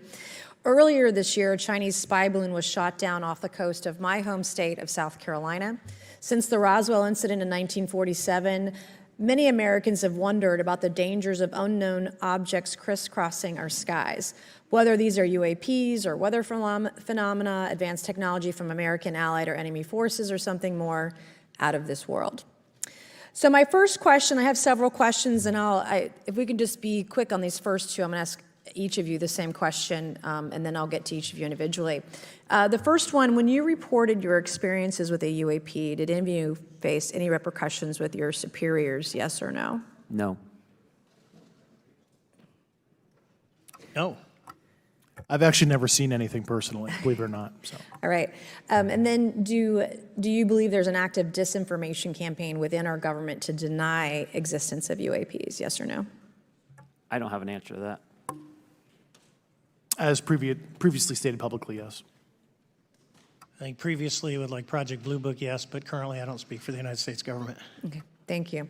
I have a few questions for Mr. Graves. What percentage of UAP sightings, in your belief, go unreported by our pilots? This is an approximation based off of my personal experience speaking with a number of pilots, but I would estimate we're somewhere near 5% reporting, perhaps. So like 95% basically don't report seeing UAPs? That's just my personal estimate. In the incident off Virginia Beach, do you believe the Navy took the danger to your aircraft seriously after it was reported? Absolutely. A few questions for Mr. Fravor. As an expert naval aviator, have you ever seen an object that looked and moved like the Tic Tac UAP? No. Did the Tic Tac UAP move in such a way that defied the laws of physics? The way we understand them, yes. Many dismiss UAP reports as classified weapons testing by our own government, but in your experience as a pilot, does our government typically test advanced weapon systems right next to multi-million-dollar jets without informing our pilots? No, we have test ranges for that. It took over 15 years for your encounter with the Tic Tac to be declassified. Do you feel there was a good reason to prevent lawmakers from having access to this footage? No, I just think it was ignored when it happened, and it just sat somewhere in a file, never got reported. In a drawer. It happens a lot up here. Shocker. Mr. Grusch, a couple of questions for you too, sir, this morning. What percentage of UAPs do you feel are adequately investigated by the U.S. government, of the 5% that are reported? I can only speak for my personal leadership over at NGA. I tried to look at every report that came through that I could triage. So, do you believe that officials at the highest levels of our national security apparatus have unlawfully withheld information from Congress and subverted our oversight authority? there are certain elected leaders that had more information that I'm not sure what they've shared with certain Gang of Eight members or et cetera, but certainly I would not be surprised. Okay. You've stated that the government is in possession of potentially non-human spacecraft. Based on your experience and extensive conversations with experts, do you believe our government has made contact with intelligent extraterrestrials? Something I can't discuss in public setting. Okay, I can't ask when you think this occurred. If you believe we have crashed craft, stated earlier, do we have the bodies of the pilots who piloted this craft? As I've stated publicly already in my News Nation interview, biologics came with some of these recoveries, yeah.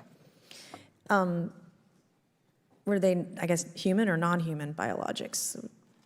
Non-human, and that was the assessment of people with direct knowledge on the program I talked to that are currently still on the program. And was this documentary evidence, this video, photos, eyewitness? Like, how would that be determined? The specific documentation I would have to talk to you in a skiff about. Gotcha. Yeah. Okay. So, and you may or may not be able to answer my last question, and maybe we get into a skiff at the next hearing that we have, but who in the government, either what agency, sub-agency, what contractors, who should be called into the next hearing about UAPs, either in a public setting or even in a private setting? And you probably can't name names, but what agencies or organizations, contractors, et cetera, do we need to call in to get these questions answered, whether it's about funding, what programs are happening, and what's out there? I can give you a specific cooperative and hostile witness list of specific individuals that were in those. And how soon can we get that list? I'm happy to provide that to you after the hearing. Super. Thank you. And I yield back. Okay, now we have Mr. Langworthy. Is he here? Okay. Thank you very much. I'd like to thank all of the witnesses for being here today to discuss this very unique topic. And I'd like to jump right into my questions, if you don't mind. Commander Fravor, can you briefly describe your background? Yeah, I was an enlisted Marine, Naval Academy graduate, Navy, flew for 18 years, got a master's from University of Houston, and I've worked in the private sector for the last, 16 years, 17 years. I do a lot of defense work. So. Really gold-plated credentials. Commander Fravor, we have all seen the floating Tic Tac video that you engaged with on November 14th, 2004. Can you briefly talk about why you were off the coast of San Diego that day? Yeah, we were at a workup with all the battle groups, so we integrate the ships with the carrier, the air wing with the carrier, and we start working. So we were doing an air-to-air defense to hone not only our skills, but those of the USS Princeton when they had been tracking them for 2 weeks. The problem was that there was never manned aircraft airborne when they were tracking them, and this was the first day, and unfortunately, we were the ones airborne and went and saw it. Do you remember the weather that day? Was it cloudy or windy or anything out of the ordinary on the Pacific coast? It was actually, if you're familiar with San Diego, it was a perfect day, light winds, no whitecaps, clear skies, not a cloud. It was, for flying, it was the best. Now, is it true that you saw, in your words, a 40-foot flying Tic Tac-shaped object? That's correct. Or for some people that can't know what a Tic Tac is, it's a giant flying propane tank. Fair enough. Did this object come up on radar or interfere with your radar or the USS Princeton? The Princeton tracked it, the Nimitz tracked it, the E-2 tracked it. We never saw it on our radars. Our fire control radars never picked it up. The other airplane that took the video did get it on a radar. As soon as it tried to lock it, it jammed the radar, spit the lock, and he rapidly switched over to the targeting pod, which you can do in the F-18. From what you saw that day and what you've seen on video, did you see any source of propulsion from the flying object, including on any potential thermal scans from your aircraft? No, there's none. There's no IR plume coming out, and Chad, who took the video, went through all the EO, which is black and white TV, and the IR modes, and there's no visible signs of propulsion. It's just sitting in space at 20,000 feet. In your career, have you ever seen a propulsion system that creates no thermal exhaust? No. Can you describe how the aircraft maneuvered? Abruptly, very determinate. It knew exactly what it was doing. It was aware of our presence, and it had acceleration rates. I mean, it went from 0 to matching our speed in no time at all. Now, if the fastest plane on Earth was trying to do these maneuvers that you saw, would it be capable of doing that? No, not even close. And just to confirm, this object had no wings, correct? No wings. Now, was the aircraft that you were flying, was it armed? No, never felt threatened at all. If the aircraft was armed, do you believe that your aircraft or any aircraft in possession of the United States could have shot the Tic Tac down? I'd say no. Just on the performance, it would have just left in a split second. It looks like that we have a problem here that needs further investigation. Yes. In your belief, is this flying Tic Tac, I mean, is it capable of being the product of any other nation on the earth? No, like I said earlier, I think it defies current material science and the ability to develop that much propulsion. And I know there's been some physicists that have done calculations, which is beyond anything that we have. Well, either the United States has an adversary here in this world that we don't know, or we really have some serious investigations to do. I really appreciate you being here. Is there anything else about the November 14th, 2004 incident that you think is important for this committee to know that you haven't been asked here today? No, it's been said it's probably the most credible UFO sighting in history based on all the sensors that were tracking it, and then for us to get visual and to go against the naysayers that it's something on the screen or whatever. I mean, there's 4 sets of human eyeballs. We're all very credible. Of the 6 of us that were involved in the thing, including the video, every one of us is going to do 20-plus years in the military in very responsible positions. So I'd say the world needs to know that. It's not a joke. Well, thank you very much for your testimony here today for all of you, and I yield back, Mr. Chairman. Mr. Ogles. Thank you, Mr. Chairman, and thank you all for being here and the courage it took to come forward and again, the sacrifice that each of you have made. I serve on the National Security Subcommittee for the Financial Services Committee, so I really want to stay in the national security lane, if I may.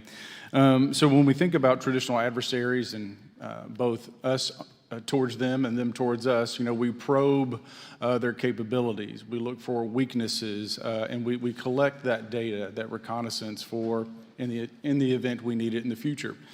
For each of you, yes or no question, based off of your own experience or the data that you've been privy to, is there any indication that these UAPs could be essentially collecting reconnaissance information? Mr. Graves? Yes. Mr. Grusch? Fair assessment, yeah. Mr. Fravor? Very possible. Again, in the national security vein, is it possible that these UAPs would be probing our capabilities? Yes or no, Mr. Graves? Yes. Grusch? Yes. Fravor? Definitely. Is it possible that these UAPs are testing for vulnerabilities in our current systems? Yes. Yes. Possible. Do you feel, based off of your experience and the information that you've been privy to, that these UAPs provide an existential threat to the national security of the United States? Mr. Graves? Potentially. Yes, sir, potentially. Same answer, potentially. Yeah, I'd say Fravor? definitely, potentially. Mr. Graves and Fravor, in the event that your encounters had become hostile, would you have had the capability to defend yourself, your crew, your aircraft? Absolutely not. Sir? No. Is based off of the information that you've been privy to, is there any indication that these UAPs are interested in our nuclear technology and capabilities? Yes. By external observation, sure, that could be a fair assessment, yeah. Yes. Is there any indication that the Department of Energy is involved in UAP data collection and housing? I don't have an answer. I can't confirm or deny that in a public setting. And could you do it in a secure setting? Yes. Mr. Fravor. No, I don't know. Mr. Chairman, I think I'm the last member to go, but there clearly is a threat to the national security of the United States of America. As members of Congress, we have a responsibility to maintain oversight and be aware of these activities so that, if appropriate, we take action. I would encourage the chairman to demand that we have any and all, but in particular Mr. Grusch, talk to us in a skiff. And if that access is denied, I will personally volunteer to initiate the Holman Rule against any personnel or any program or any agency that denies access to Congress. Mr. Chairman, with that, I will yield the remainder of my time to my fellow colleague from Tennessee, Mr. Burchett. Thank you, Mr. Chairman. Thank you, Mr. Ogles, for the great questions, brother.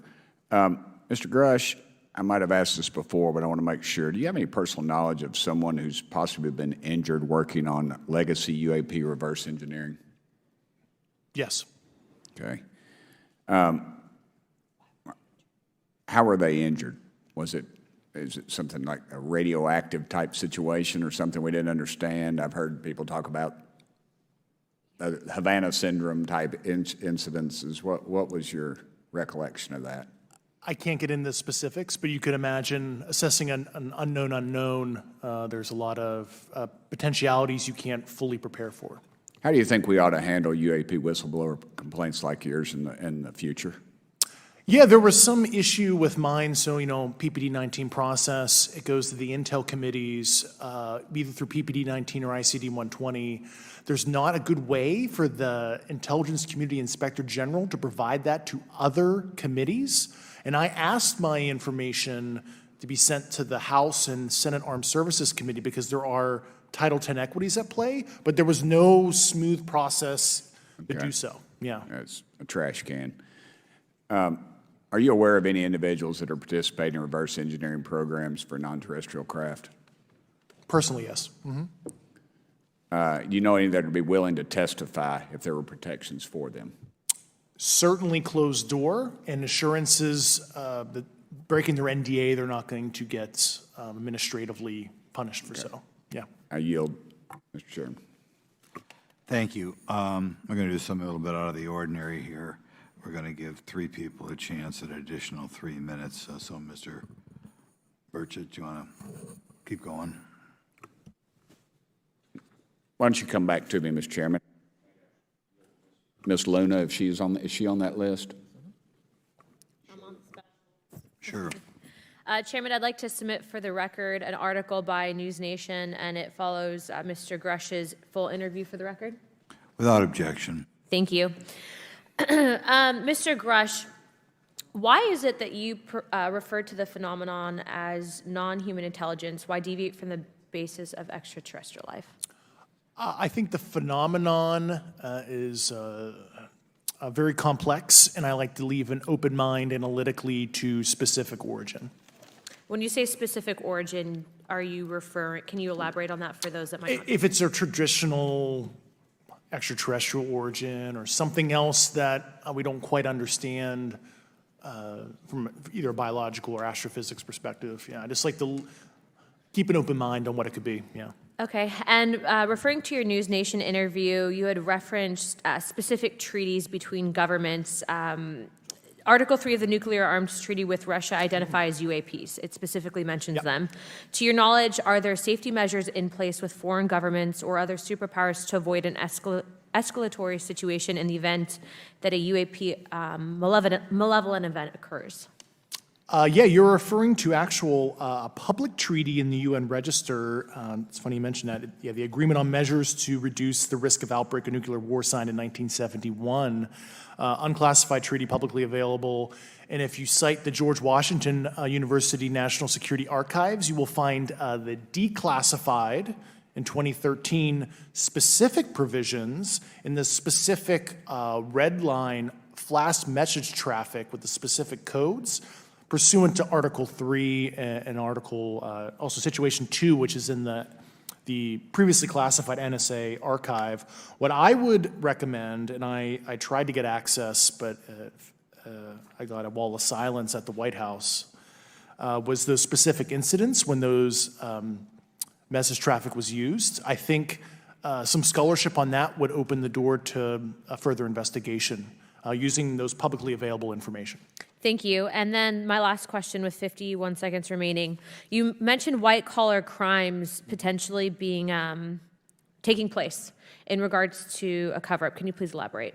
I have concerns based on the interviews I conducted under my official duties of potential violations of the Federal Acquisition Regulations, the FAR. Thank you very much. Yep. Chairman, I yield the remainder of my time. Okay, we'll go to Mr. Raskin for 3 minutes. Thanks, Mr. Chair, and I thank the witnesses for their endurance and service today. Mr. Fravor, you've described your episode in detail now, and you call it the most credible UFO sighting in history. But I wonder, was this the first time that you encountered a UFO or a UAP in 2004? Yes. And what was your general attitude or perspective on the UFO discussion before that happened? I never felt that we were alone with all the planets out there, but I wasn't a UFO person. I wasn't watching History Channel and MUFON and all that. And have you had experiences or encounters since that happened? No. And so have you formed any general conclusions about what you think you experienced then? Yes. I think what we experienced was, like I said, well beyond the material science and the capabilities that we had at the time, that we have currently, or that we're going to have in the next 10 to 20 years. Very good. Mr. Grusch, you've been able to answer in great detail on certain questions, and then other things you say you're not able to respond to. Can you just explain where you're drawing the line and what's the basis for that? Yeah, based on my DOPSR security review and what they've determined that is unclassified.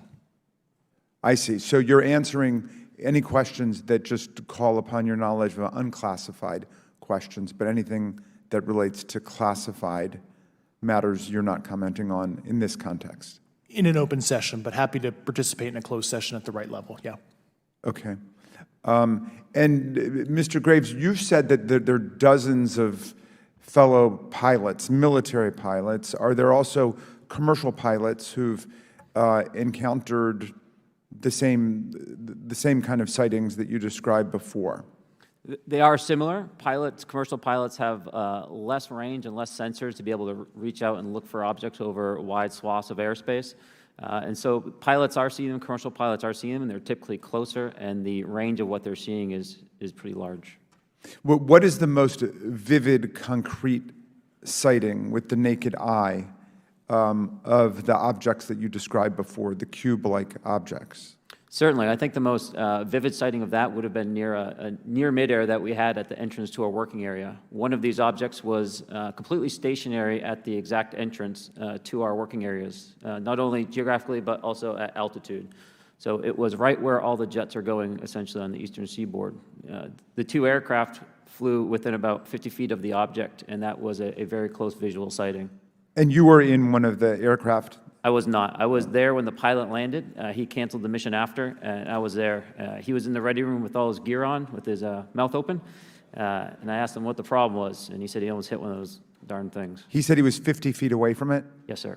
And his description of the object was consistent with the description you gave us before? A dark gray or a black cube inside of a clear sphere. Inside of a clear sphere? Yes. and with no self-evident propulsion system. No wings, no IR energy coming off of the vehicle, nothing tethering it to the ground. And that was primarily what we were experiencing out there. I'm over time. Thank you very much for your service, and I yield back to Mr. Chairman. Very good. Mr. Burchett? Thank you, Mr. Chairman. This is for all three of y'all, starting with Mr. Graves. Why did you come forward on this issue? I came forward because I felt that my colleagues did not have a way to mitigate this safety threat, and I wanted to help them. I was trained as an aviation safety officer by the Navy, and this seemed, it just felt right. I felt like I had to help the folks that were still flying and dealing with this. Mr. Grusch? Purely a sense of duty. My first sworn oath when I was a cadet 18 years ago, and I still uphold that even out of the uniform. Commander? I was pestered by a friend, and I asked why, and he said, "You're the one person that they can't discredit, and you'll add credibility to the New York Times article." And so after about 6 times, I said, "Okay." Honest. Yeah. This town isn't made, unfortunately, by people like y'all. We thank y'all. And I do want to also thank the people in the audience and the people that are watching this that can't be, people all over the world that have kept this issue alive. You've endured criticism and derogatory remarks, and we're trying to get to the bottom of it. And so God bless y'all. Thank y'all so much. We really appreciate you guys and gals.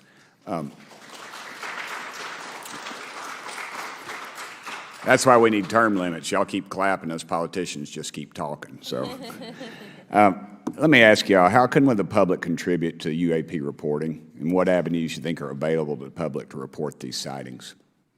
Well, right now, I don't think there is a lot of public options for every man to be able to report on this.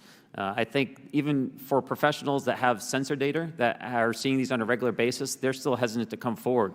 And so for the general public, I think encouraging the conversations that we're having today, looking for technology solutions that can be distributed so that objective data can be gathered is the first place to go.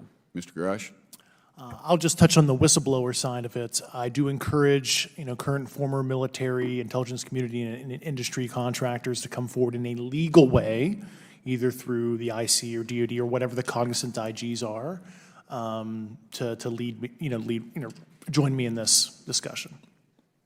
Commander, and I guess I should say this for the record. My daddy was United States Marine Corps, 1st Marine Division, so. Hoorah. Yes, sir. He was old school, him and Chesty Puller on Peleliu, so thank you, wow. brother. Wow. Yes, sir. I'm not anything like my daddy. He was incredible. I'm very mediocre, to say the least, but go ahead. You seem to be doing fine. Yeah. For me, I was an accident investigator, so the biggest thing that you learn, and I think that witnesses need to do is, one, don't try and make the fish bigger than it was. Stick to the facts, write it down, and don't speculate what you think it is because it will sway your decision. Just write the facts down. We can get all the facts together, and we can start to investigate and get a real honest story instead of it was this big. Thank you all, and I want to thank everybody. We made history today. Mr. Chairman, I yield. Thank you much, Mr. Garcia. Thank you. I know now we're going to be making some closing remarks, and so I just wanted to say a few things. First, to our witnesses, I want to thank all of you for being here with us today. I know that it takes a lot of courage. You're telling really important information to this committee, and I just want to thank you also for all three of you, your service to our country.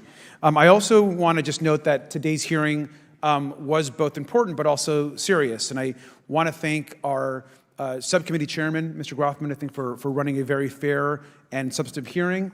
I do want to thank the committee staff on both sides for the amount of work that it took to put this hearing in place, and certainly to all the members that have been involved in this issue prior to the hearing. I also want to note for our witnesses and for the public that I'm a freshman member of Congress, and I've only been here for 7 months, but this is by far the most bipartisan conversation and discussion that I have seen happen in the Congress. And I think that a topic of this significance as it relates to our national security, as it relates to information that we're trying to gather for the American public, does bring people together, and I think that's been really great to see. I think it's also important to note for the public, today in our hearing, we had on our side also both our full ranking member, which is Mr. Raskin, and our vice ranking member, which is Ms. Ocasio-Cortez, both here at our hearing. I think it shows the importance and seriousness that our side of the aisle is taking to this important hearing, but also to the broader issue as it relates to working with our Republican counterparts on this committee. I want to additionally add that I think it's really important that we have and continue these discussions and these hearings. Clearly, there's a lot of information that we don't know, but it's also very clear that we have to continue our investigation and accountability on asking the right questions and ensuring that they're part of the public record. One thing that was important today is some folks might wonder, why are we asking questions that might already be out there or that have been asked before? It's important that they're asked and put into the public record as it relates to this committee. And so I want to thank you for, answering some questions multiple times. I know, not just in maybe meetings you had with some members, but also here in the public. Let me also just add an additional note that it's important also that our friends in the media and those that are not just reporting on this hearing, but that have reported on this topic and that may in the future, the media has an important role in this process. And it's very important that the media engages, does independent investigation, and reports on not just what happened today, but what they see independently as what is happening around UAPs in the broader community. That is also an important public benefit that we have in trying to get the information and the facts as it relates to this. Let me also just say finally that as a teacher and an educator and a longtime teacher and researcher, that I also really believe in following facts, in doing your homework, and in making sure that you follow science as we try to get as much information as possible. And so I want to thank you all for agreeing to do that today. Transparency is a cornerstone of government. We live in a vast galaxy, a lot of unanswered questions, and thank you all for being here today. Mr. Chairman. Thank you. I'd like to one more time thank Mr. Burchett and Ms. Luna for bringing this to our attention. It's a topic that has interested me since I was in school. It was a very illuminating hearing. Obviously, I think several of us are going to look forward to getting some answers in a more confidential setting. I assume some legislation will come out of this. Sure. I apologize, Mr. Chairman. I need to compliment the folks in my office that did a lot of the work on this. Rachel and Noah sitting behind me here. They're very quiet and humble, but if without them, this thing would not have come off like it did, so I apologize. Thank you. I think we're going to want to look into what we can do to make more of this information public. I think there's certainly a time period after which it should always be made public, and people have been concerned about these issues, like I said, since I was in high school. But in any event, I'd like to thank everybody who was here, sticking through the entire hearing. Without objection, the members will have 5 legislative days to submit materials and to submit additional written questions for the witnesses, which will be forwarded to the witnesses for their response. If there's no further business without objection, the subcommittee stands adjourned. And that will do it, folks, for this episode. I hope you enjoyed the show. And don't forget, if you or someone you know has had an encounter, please get in touch with me to be featured on the podcast. If you're a fan of the show, you can support the podcast by purchasing some awesome merchandise that's available on our online store via the link provided in the episode description. So thanks for tuning in, and I look forward to seeing you on the next Encounter Down Under. Hooroo!